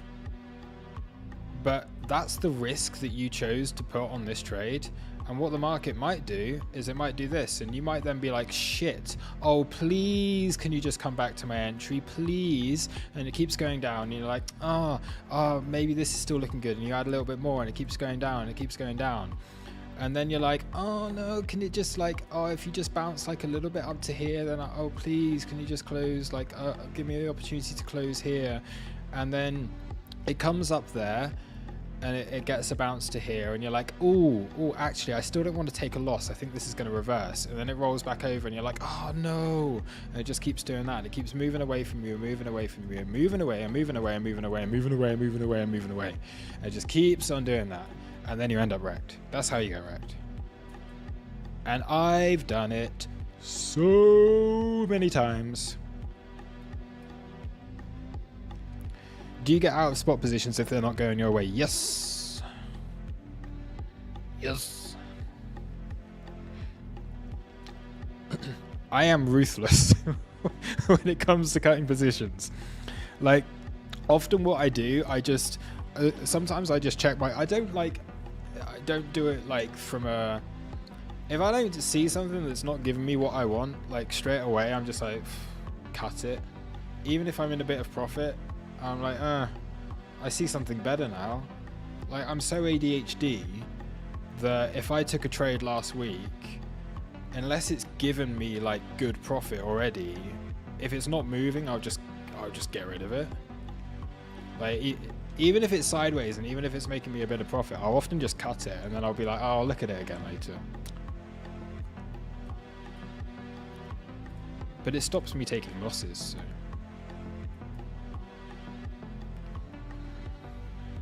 Yeah, could I look at the Nifty Index 50? Yeah, I'll look at that now. Is Nasdaq another new all-time high? Fucking hell.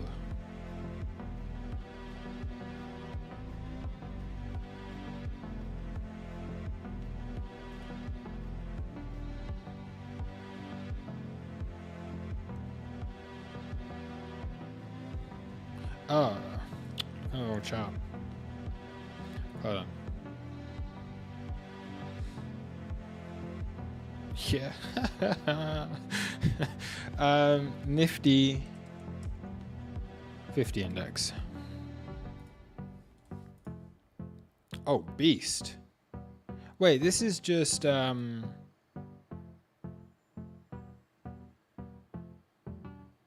similar is that to the NQ?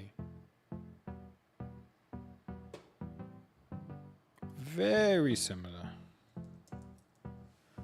Nifty 50. Very similar. Did you get out of DOM by any chance? Yes. Yeah, I covered that a minute ago.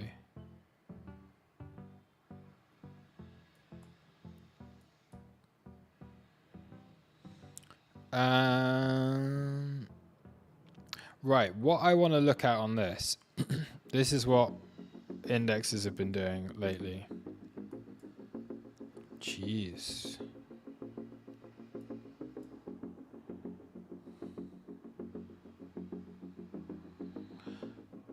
That's crazy bullish. I don't know what to say about that.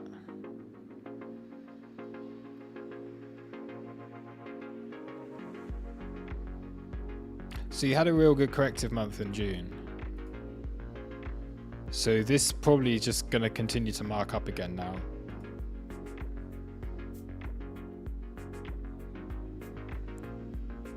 I have nothing to comment on this. It's just very, very, very bullish. And don't fade it. Like, don't fade it until you see some reason to, like, that confirms it's the top. Bitcoin's dumping again. Yeah, Nifty 50 looks real strong.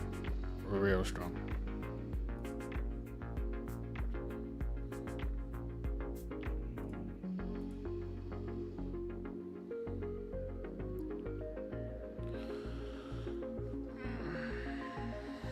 gonna sit down.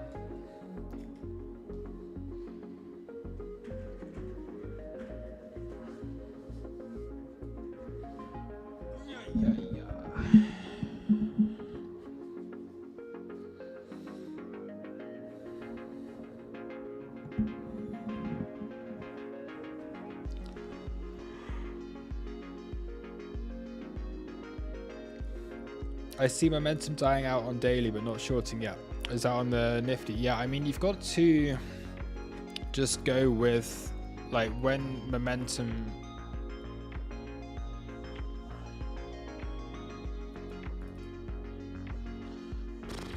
I don't know, man. Like, what... Okay, what you're saying, I see from this...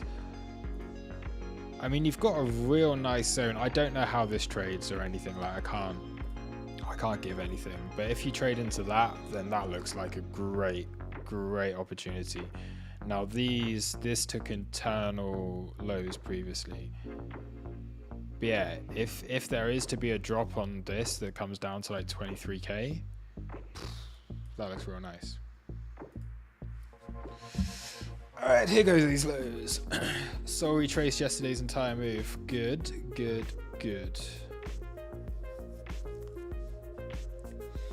Yeah, the market's not going to reverse until Solana goes to 0, is it? Good.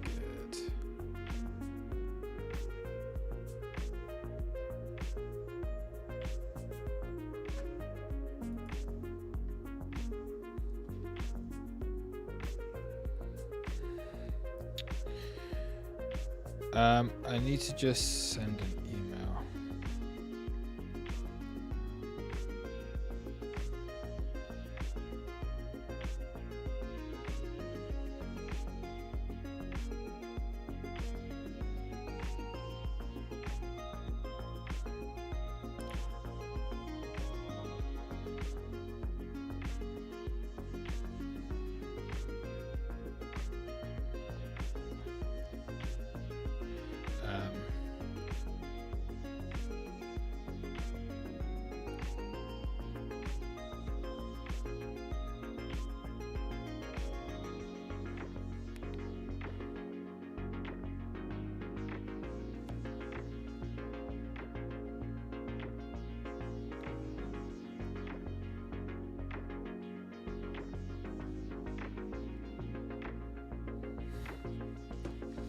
So alts, yikes.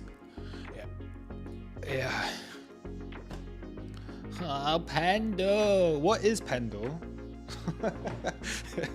I took a long on it yesterday because this was something that someone asked me to chart, and I did the TA on it, and I was like, you know what, I got to put my money where my mouth is. If I'm going to chart this stuff and put it out there in public, then I've got to go for it. I've got to at least put something into it here. I don't know what it is. I don't think I've ever traded it before. Give myself some lights lower. Pendle.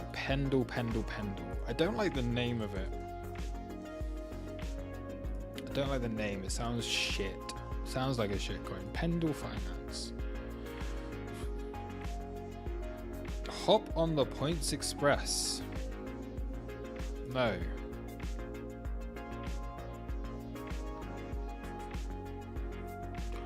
Oh, it's like Eigenlayer.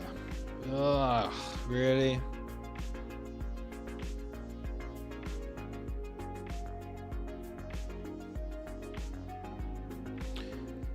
Total value locked is 3 billion.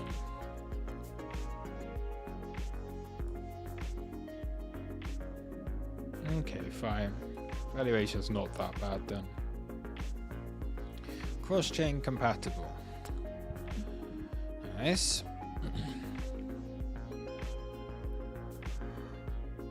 It's not exciting, is it? It's not a very interesting thing. It's kind of a cool website.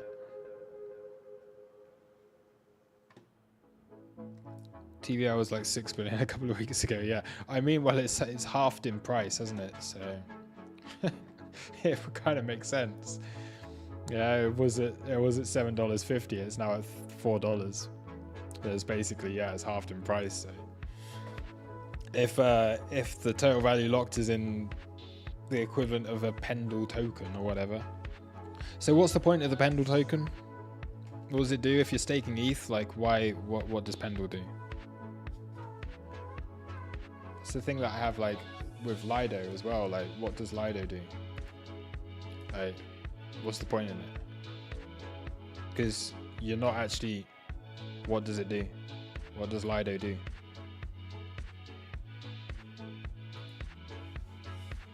What does Eigenlayer do? Nothing.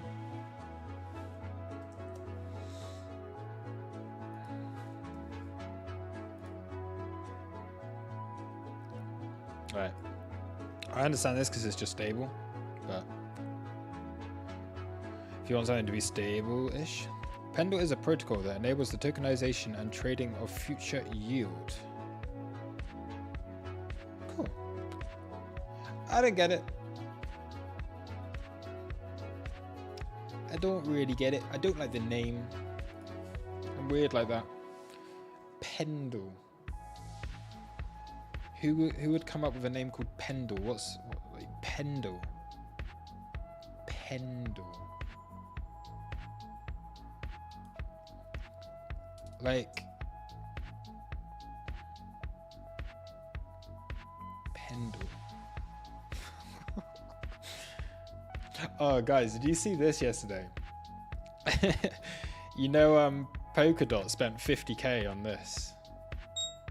There goes the low. Polkadot spent $50,000 to get a little, and I mean, I've noticed this before, and I actually think it's kind of cool. I do think it's kind of cool. I think that's actually like not the worst use of money, because just by having like a cool little animated thing like that on CoinGecko, probably has bought in more than $50,000 worth of tokens because it gets people looking at it. Anyway, here goes the low. Not on spot. So low has just been taken on. Okay. So low's taken on perps, not on spot, and not on all perps. Right. Right. We're back in this then. I'm mostly digging into whatever Grayscale is messing with. That's cool. That's like me. Like I'm, when you know like the investors that you like, it can become really easy. So for me, like, I like Animoca brands, and they have never failed me.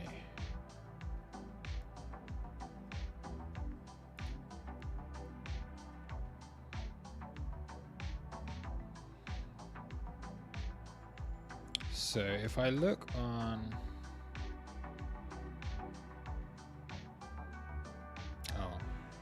Animoca.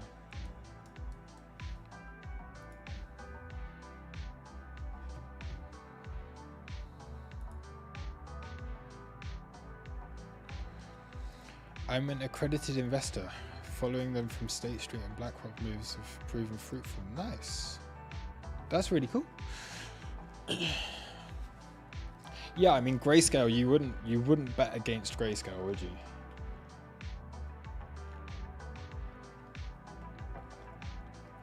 Heisenberg, I think they spent 500k. I thought it was 50. Is there? Let's have a look. Ooh, I've got a DM on X.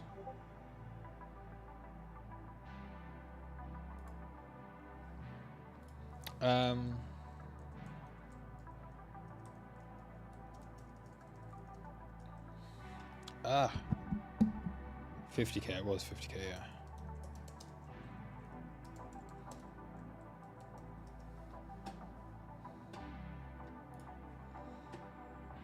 Yeah, here it is.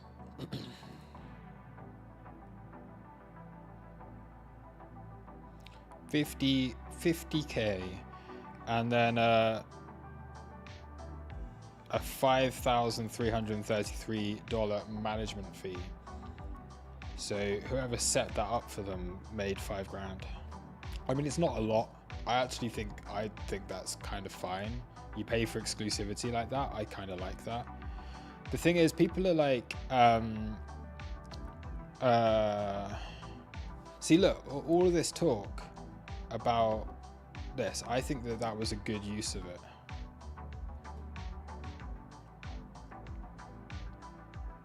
Yeah, exactly. If you're like an advertising agency and you can get something like that is eye-catching. I've noticed that a number of times. Right? I've noticed that many times. I'm like, ooh, that's cool. Why does Polkadot have this? And then it makes me interested in that. And when you're sat there at a market cap of $8 billion, that's this, right? That takes that down to a 1.5 instead of a 6.5, basically. So, yeah, they get 6 months. Yeah, it's for 6 months of that, which I think is actually kind of cool. But what people are complaining about is that, like, people seem to complain that, like, tokens spend money.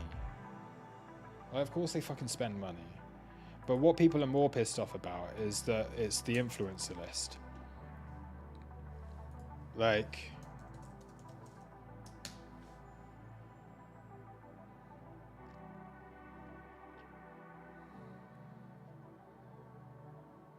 look. Crypto Banter, Crypto Lark, Michael Vanderpope, Satoshi Stacker, Leia, Box Mining, That Martini Guy, Ash Crypto, Wendy. But like they had other stuff on there as well. Like, oh, that's not even Polkadot. Oh yeah, it is Polkadot. So they've paid. Yeah, list of clowns. Just unfollow all of these guys, because they don't have your like best interest.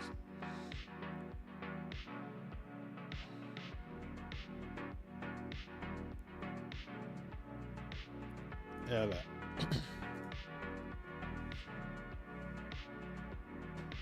I'm heavily invested in Polkadot.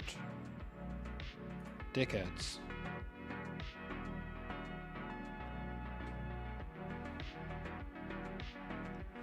But this is only because it's become public. Like, I guarantee Link and Avalanche are spending just as much. Right? Maybe more than what Polkadot spend on advertising.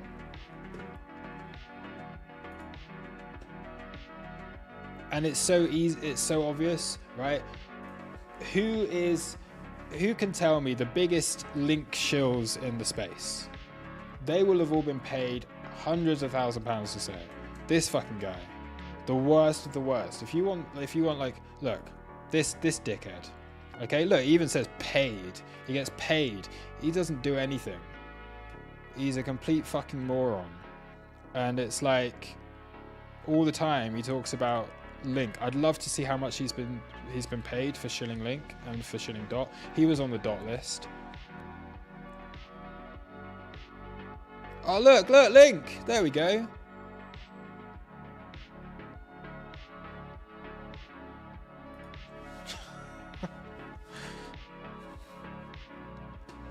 And I thought yesterday, right, I found a, what was it? I was doing some research and I found like a really good little project. Sentient. This. I found this the other yesterday. And I was just doing some research and I was like, this has a decent little seed round. So it was on here. Sentient. This, right? So I was researching this. I liked who had been involved in it. I looked into it. I looked at how much they'd raised. It wasn't a huge amount. Okay. And they've got good investors on board. Pantera Capital I like. And I was looking at this, and it's an AI thing. And then I looked at the website, and I was like, this looks cool. It's very, very, very, very, very basic. Early days. Sorry, this is very bad. But then what happened was I went here, and I looked at this, and then I was like, oh shit, look who's involved. Look, fuck. Following it. Following it. So, following it. Following it. Actually, no, this is fine. But following it. Following it. Following it. So how many tokens have these people been given already? Yeah? These fucking grifters. How many tokens? Now, there's some really good people on here as well. People who have probably done research also. But how many tokens have these grifters been paid to probably start to show this when it comes out? Sad. Okay, this is bounce or die time for Bitcoin. Bounce or die, bounce or die, bounce or bounce or bounce or die, bounce or die. It's got to bounce or it will die. Bounce or die. Bounce or die, bounce or die, bounce or die. It looks like it's going to be a die. Still pushing. Let's see what spot's doing. Let's actually, no, let's look at EXO. Bounce or die. Good long here if you think it's not gonna die. If it's not gonna die, then you gotta long it.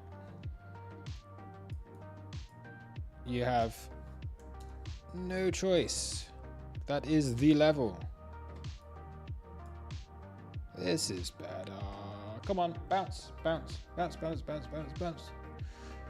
Don't die. Confident in this being the low if it gets back above here.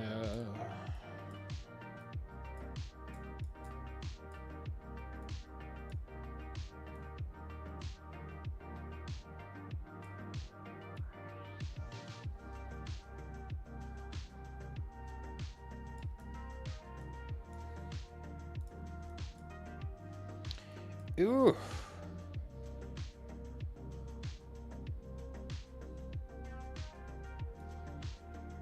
Whoa. Very good. Very good drop in open interest there. That's nice.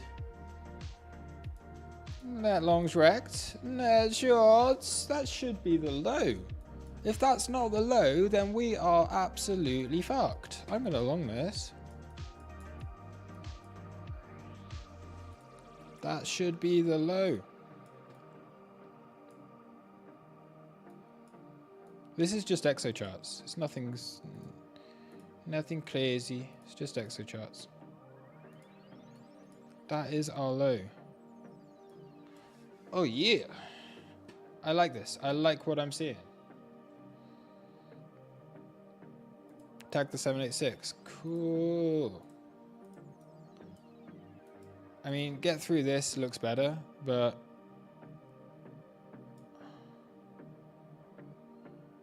that drop in open interest is fucking brilliant. Right, let's have a look on here as well.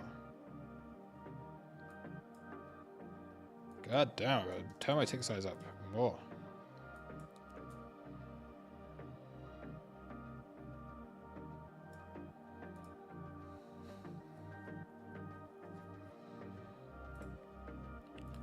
Oh, so good.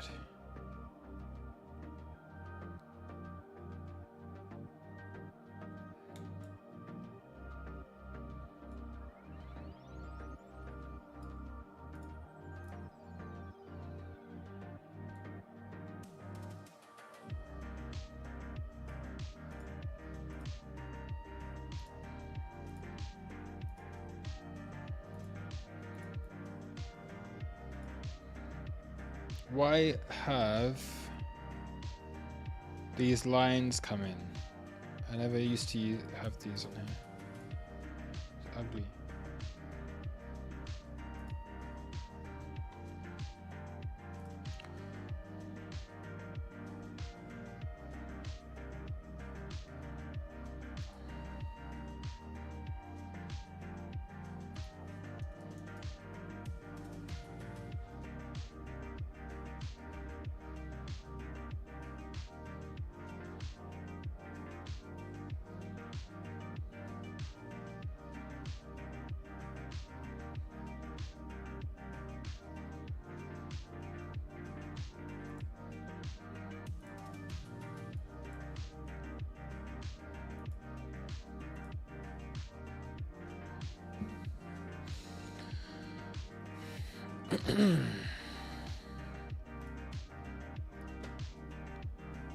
Cool.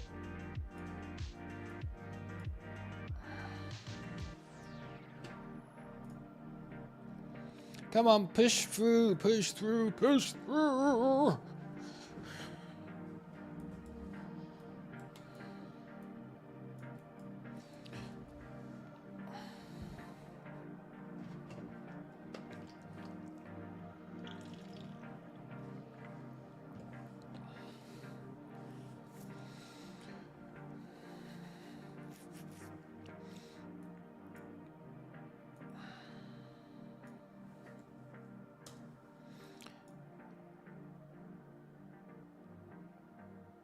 Lows in.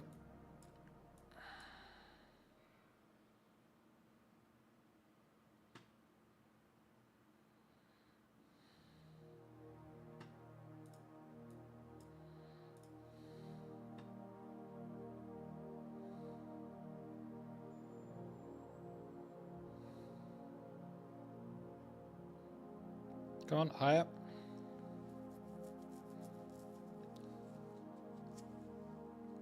Keep going. Don't stop now. We don't want it to stop. We gotta keep going.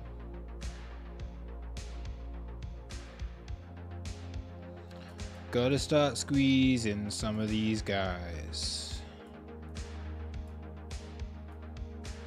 These guys. Squeezy. If you're long, basically it's you don't even need to put your stop loss on the wick. Like, it's just cannot go back down here again now. Like, that's it.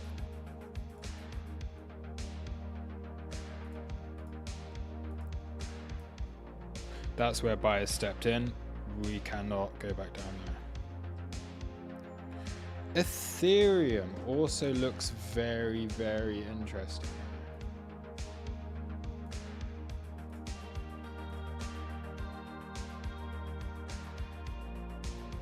Come on, Bitcoin.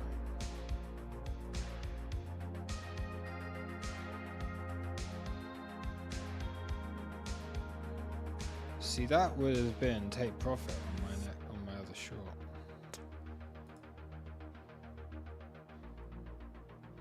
Because I had these shorts and then I had this long, and I got profit on both of them. So I'm not actually in an ETH position. I haven't looked at ETH for ages. Where is ETH at? Let's get rid of all of this. I think we probably just put in a decent low here, but let's see.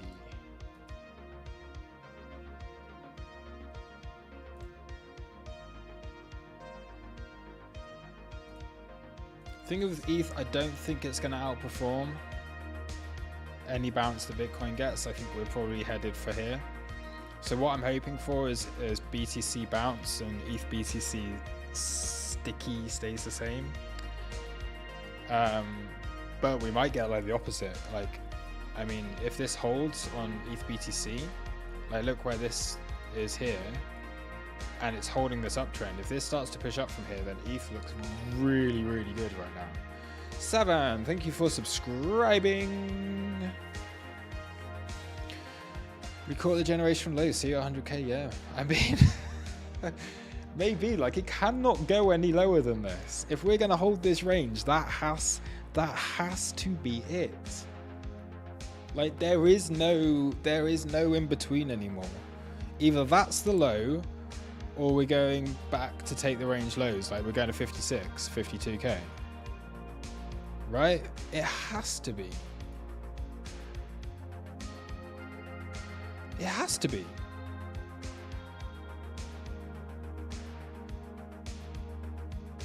So now you just go, there's your, like, your invalidation is, I mean, you can keep it on the wick. If it comes back and takes that wick, I do not want to trade that. But this is what we've been talking about. Yeah, hold or Goblin Town. Yeah, yeah, Blue Raincoat. That's it.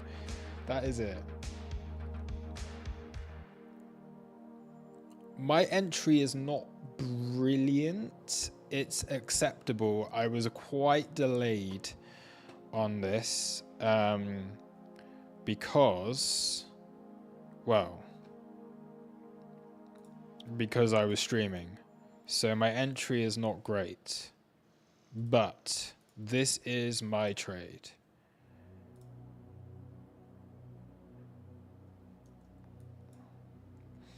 So you can see, opened 11:37 time at 59,946.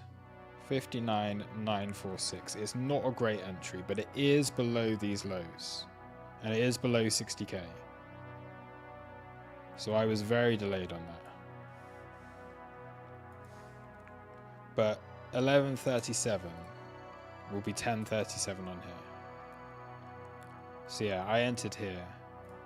That's this one. So I was quite delayed.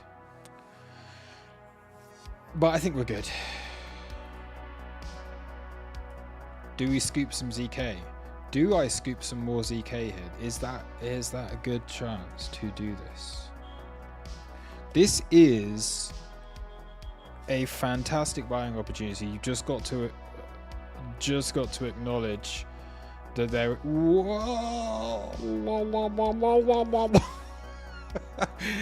Oh man, yeah, this looks like it's just gonna take off now, doesn't it? Shee! All right, I'm getting excited. Yeah, I'm buying more ZK. I've made a load of profit on Zero, and we've had a very decent dump, and this is already recovering a lot of it. Do not go crazy like I am, though. I'm already in a good position. I have room to compound this.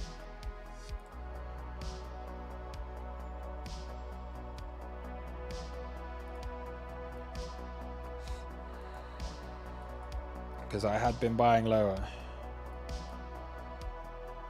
I'm just moving my average up to the low of this range. So now my average on ZK is here. And this has been ongoing since... Okay, so this is on ZK. Right, so I started on the 26th. Started buying down here, right? 20. Here. So I started accumulating ZK here. And I'm just moving my average up to keep it below price.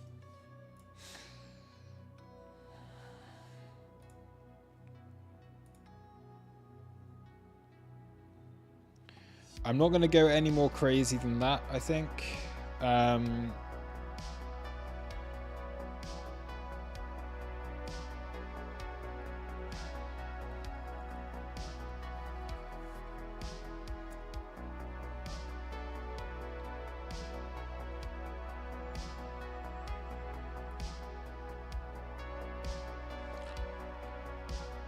I hate all those L2 tokens, endless emissions.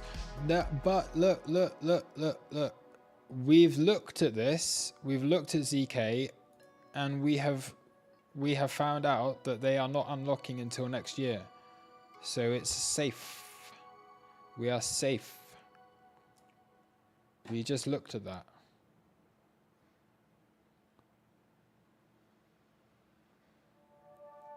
So VCs don't even get any tokens until June 2025 on ZK. So I think we're absolutely fine on this. I'm not concerned by the supply. Not for a year.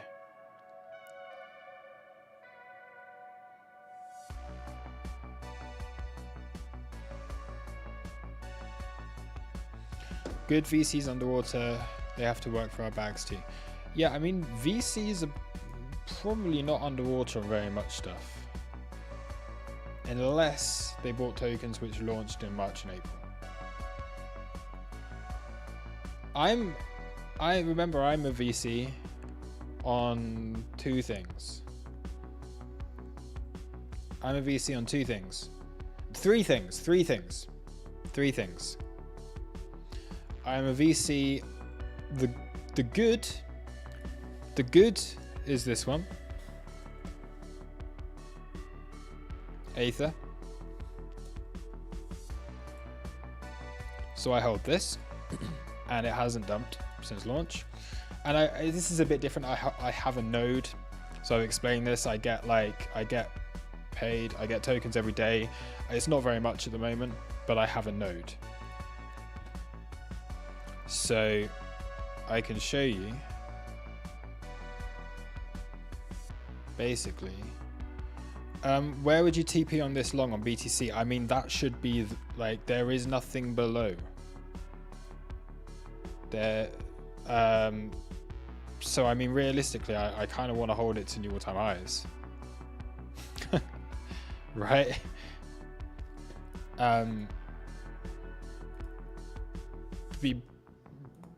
Because the alternative is you're breaking down to 56. If you're holding range lows, that's it, right? Yeah. So I'm fluid in my targets. I've 88, 100k.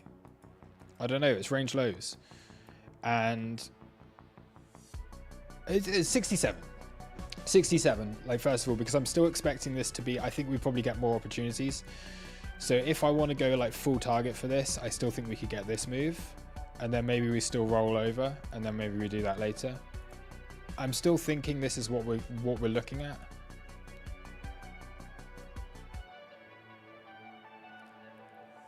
But as long as range lows are holding, there's no harm in bidding it. Right? I mean, they keep giving profit. They keep giving returns. The longs from the end of June and last week, they gave us take profit, and they gave us the head short. So there's not been a single opportunity where longing this zone hasn't worked. So if it doesn't work on this occasion, I take one loss. And I've done this. I mean, I wasn't really doing it here because we didn't really know if this was range lows or what was going on here. I bought this dip and I got stopped on that. But then since, like, longing that gave good return, longing that gave good return, longing this gave a good return. Okay? Longing this gave a good return. Longing this, let's see what it can do. So I don't see any harm in doing it.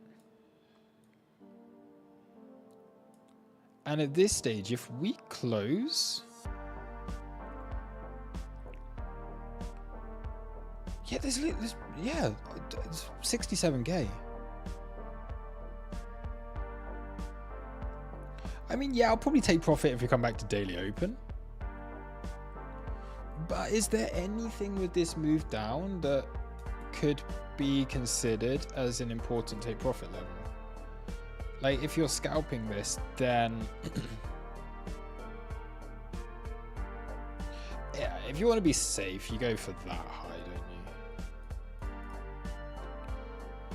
So we look at something that starts off life as a trade that looks a little bit like this, right? So it starts off life like this. And then once you've taken your profit, I'd say at that stage, you just move. I mean, you can keep the stop at the same place. And maybe you take off 50%. If we take out a high. I mean, even a TP here, I don't know. I'll see how it goes. I'll watch how things are going. But I mean, you could be really quick. I mean, you could take profit right now. Like, we've had a decent bounce off of this, haven't we? Take out your initial, because you've got more than a 1-to-1 from where it is right now. So you can take out the initial now. You can be profitable on the trade, keep stop loss there. The rest of it just hold, see how high it can go. It's very fluid. When you get a low like this, and it's like one of those scalps that could turn into a swing, it's very, very fluid. Like yesterday, okay, there was the long that was taken for a sweep of Monday lows. But then you have a target of Monday highs, and we were not expecting it to get through this, right? We were just thinking, okay, maybe it can do this and then drop again. So you have clear targets on some trades, but with this, it's like really, it could go anywhere. Like that low it has the potential to take price to new all-time highs. Because if you lose it, then we're going to 56, I believe. I guess what I was saying, acceptance below 60k Like, we still haven't had it. Not even a 30-minute candle. But at this stage, if you come down and take this low, you will be closing candles down here, because it won't be a flash move like that. It won't be quick. Like, if it comes back down, right, and it does take out these lows, it's going to take time to do it, and then you're confirming that it's acceptance below, and therefore you're short and you're looking for much lower.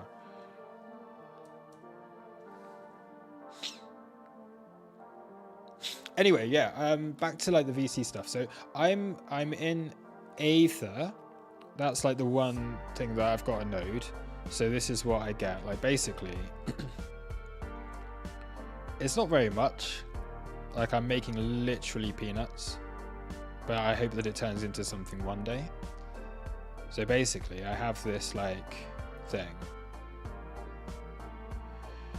and I just get like 30 tokens a day. And this has been running for a few weeks now, since it launched. I get some tokens. I get that. I've got some more than this as well. Like, I've got airdrops and stuff. They give airdrops and they give bonuses. But I get like a base of 30 tokens a day. So if it ends up at like 10xing from here, then by that time it's hopefully some nice stuff. I don't need to do anything. No, I don't need to run any hardware. I will make more if I run the hardware. So that's where I receive my bonuses. So if I've got it mining in the background, then I'm making more, but I get those tokens every day no matter what. My computer can be off, it can do whatever, and I still get those. But then I'm getting bonuses by running a node in the background. Then I've got, so that's the good, because that's just free money. Then I got the bad, which is GMRX, which I'm underwater on. Okay? And this has been absolutely terrible. I was really excited by this. It was the first thing I ever invested into from a VC point of view. And I made my money back.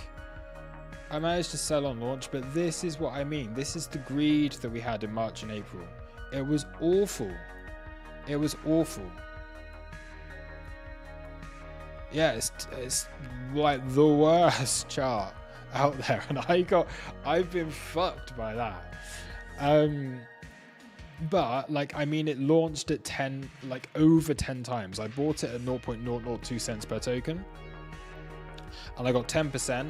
That was given to me on launch, right? And I've been given 10, and I keep getting 10%, 10%, 10%. Now they've changed the vesting for this. It was over the course of 10 months, and I think they've reduced it to the course of 6 months because they know it was bad. So they're giving us our tokens early. We're getting them every couple of weeks rather than every month. So we're still seeing a ton of supply, but now you're getting, now investors are underwater. So now, as if, I think the project's very good, and I do believe it's going to recover all of this. Like, we've seen situations in the past where you can go through 90% corrections and you can recover and you can go on to make new highs, right? Because this still hasn't had a market cycle. This was just it was just greed. All right. And I kind of got a little bit caught in that. Like, I didn't understand it. But yeah, I think the tech is good. I think the project is good. So I hope that one day I'll make some money from this. Right now, I've made back my investment, and now I'm holding a load of just basically worthless tokens. And then we have like the in-between. This, or I should not call this portfolio. This is like X. This is like X November portfolio. November to April portfolio. I don't hold any of this shit anymore. Any of it. Like not a single one.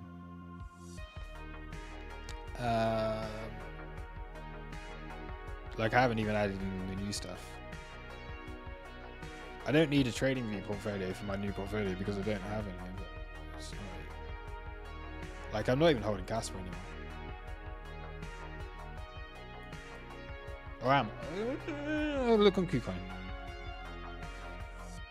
I don't think I'm holding Casper. I think I just basically accepted that that's... I think I sold... Let's have a look.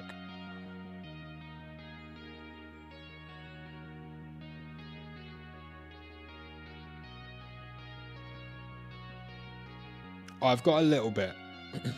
I've got a little bit of Casper left. Basically, I might just sell the rest of it. So there was an interview with the founder of Casper, and I think this could go the same way as everything else. It's done 100x, right? It's done 100x for anyone that bought in early. Okay, that would be my 100x, and we're basically there. But the founder guy did an interview lately, and he was like, why did you create Casper? And it was like, to become rich. And then he said, then the interviewer said, have you become rich? And he was like, yeah. And I don't really want to be holding a token where the founders become rich and it's just like, yeah, I've done what I need to do. I'm leaving, which is what the case is here with Cass. So yeah, I'll probably get out of the rest of this soon. Pretty smart from him, yeah, I know. I mean, he made a token, he became rich, he did a Charlie Lee. Or what happened to Litecoin, right? What happened to Litecoin? Charlie Lee. Good old Charlie.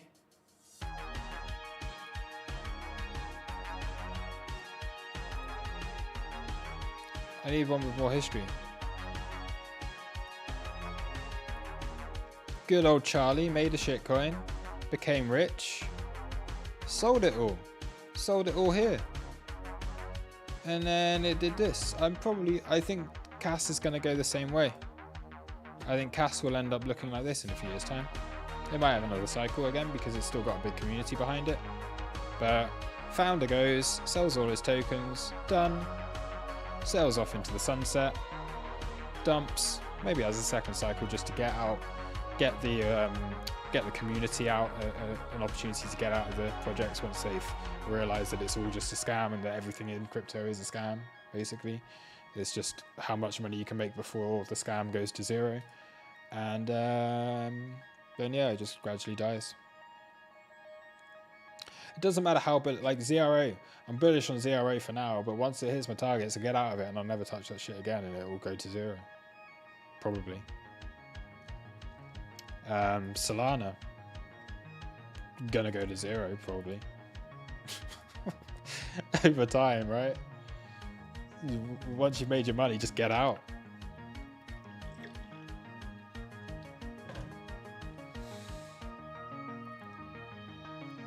Anyway, shit, it's midday. It's 12 o'clock and I've been here since 9:30.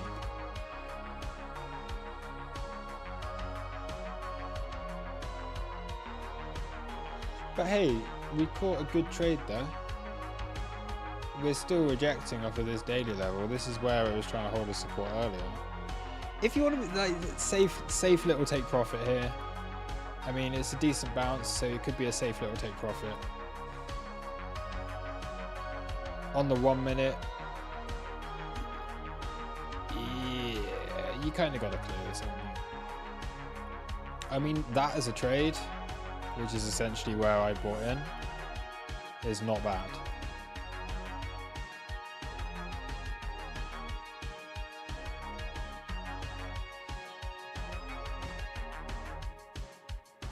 But this is resistance, yeah?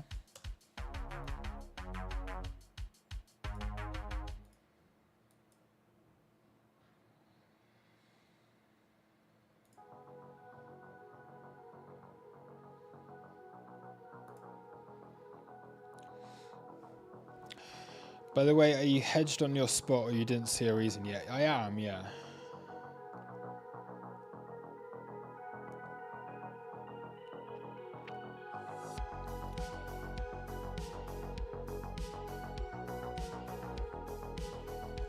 You entered on 15-minute candle close.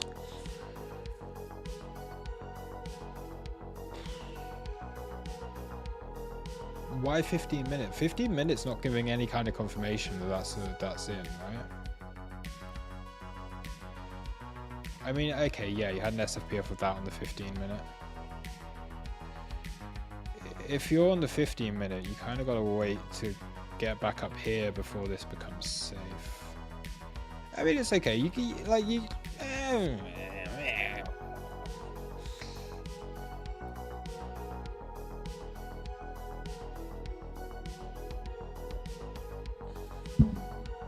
So there's your line in the sand. This 60k. Like, just do not go back below 60k, right? At this stage, like, no, it goes back below 60k. I'm out of there. I'm done. What's the invalidation for a spot hedge? I don't have it. I just tend to hold until it gets back to where I entered, and then I just let the longs run. I just keep shorting these 4-hour gaps. That's all I've been doing. I shorted this one, and then I have more long. It doesn't really affect anything. It's just small positions.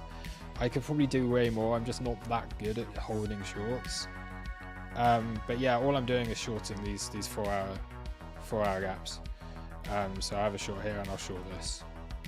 And then beyond that, I probably won't short anything else. So I'd say, yeah.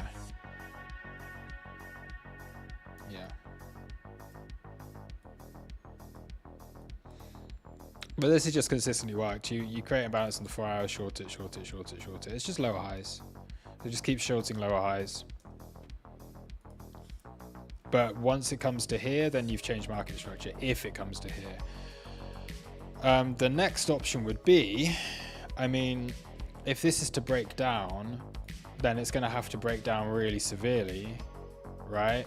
And then you may have an opportunity to short any gap that forms here, and then you keep it going lower, and then we're into bear market territory. Like, if this low doesn't hold, it kind of changes everything.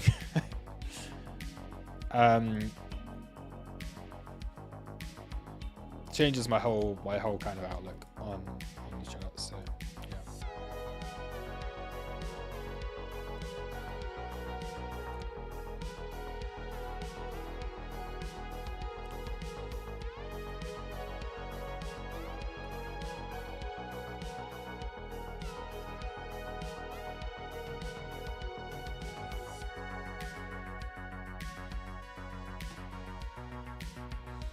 But like, right.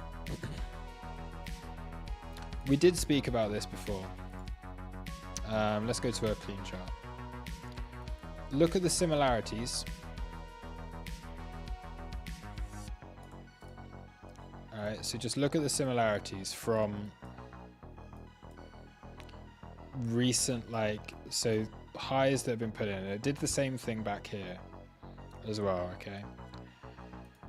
But you have a high, you then have, this is internal.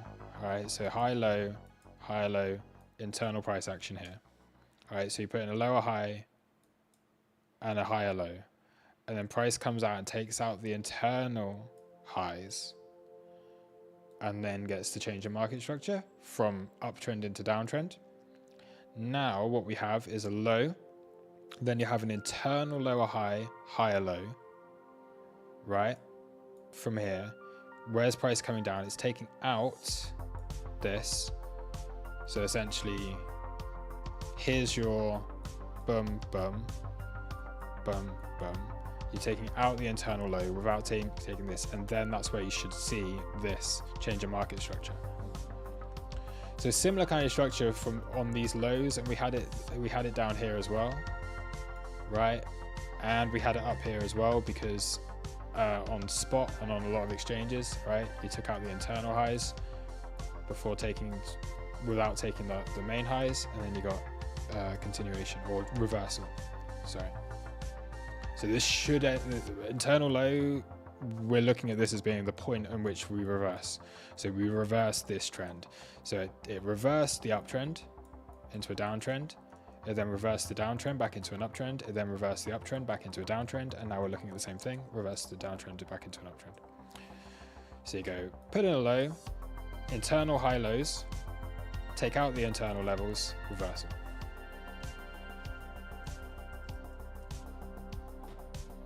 Internal high low, take out the internal levels, reversal.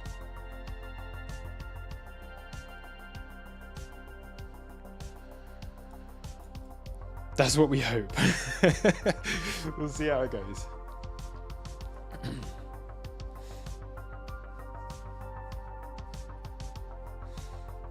Do you use the swing internal fractal market structure in your trading, or mostly horizontals and some trend lines fibs? Yeah, I mean, market structure plays a big part in what I trade,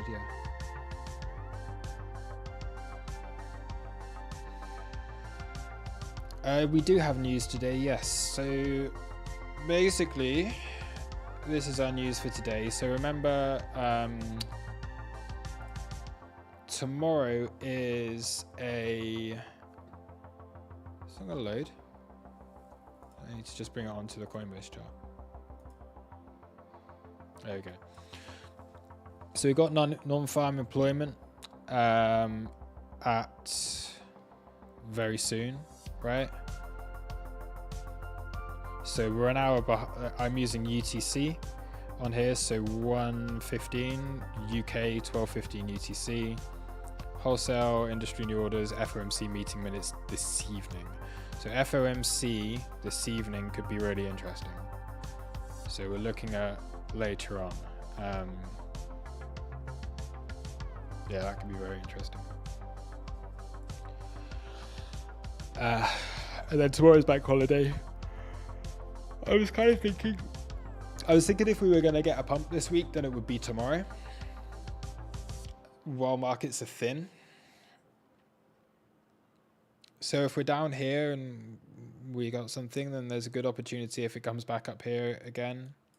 I think if we, it's a long way off. I mean, it's come down here within a day, so it could come back up there within a day as well. But I think some point tomorrow, if we do find that we end up back up here, I mean, it's a long way off, right? But I think tomorrow could be enough to see that push through, just with it being thinner market and everything. But yeah, we've had the CME gap fill. We've taken out lows. We've come back in and fill that. There's the partial fill of this gap as well, right? It's okay. Any CVD divergence on low time frame? I wouldn't have thought that there is, because I mean, open interest dropped so massively that you're going to get a huge drop in CVD on the lows, right? So let's just bring this back up. Let's have a look, because that's going to skew everything, right? This here. So I wouldn't have thought we're seeing any kind of divergence. And now that massively skews whatever happens from now on, because it was a huge drop in OI. I mean, not huge, but pretty big, right? Pretty big.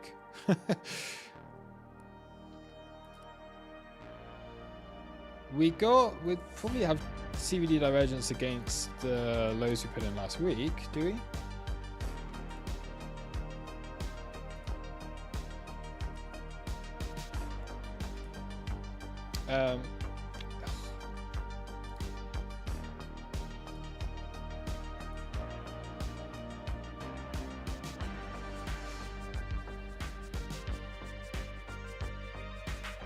Yeah, we've got CVD divergence against the 58k lows.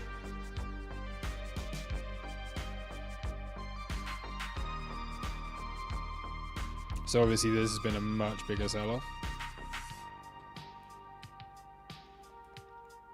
So that's kind of good, bullish CVD. I don't like that we can't get back above this daily level. This is not great. But no need to panic yet, but not great. Got to get through here.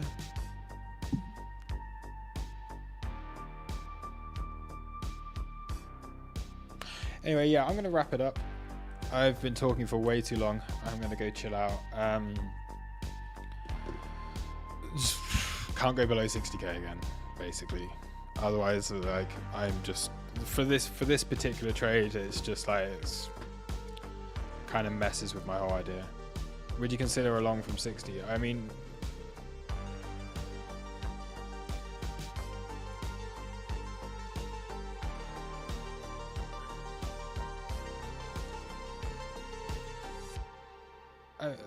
Yeah, but that's like it. That is your line in the sand, and you're kind of playing with fire a little bit. Then I don't want to see this come back down at all.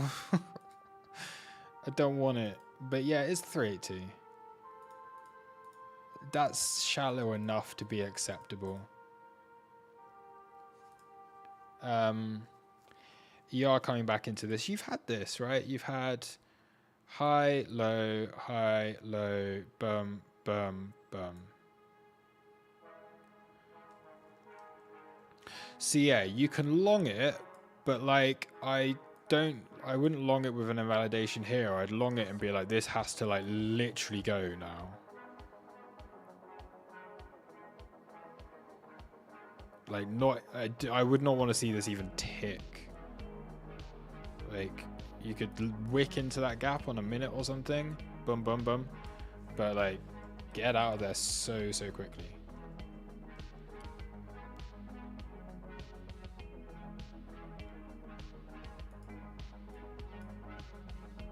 So if it does come down here, immediate reaction off of it.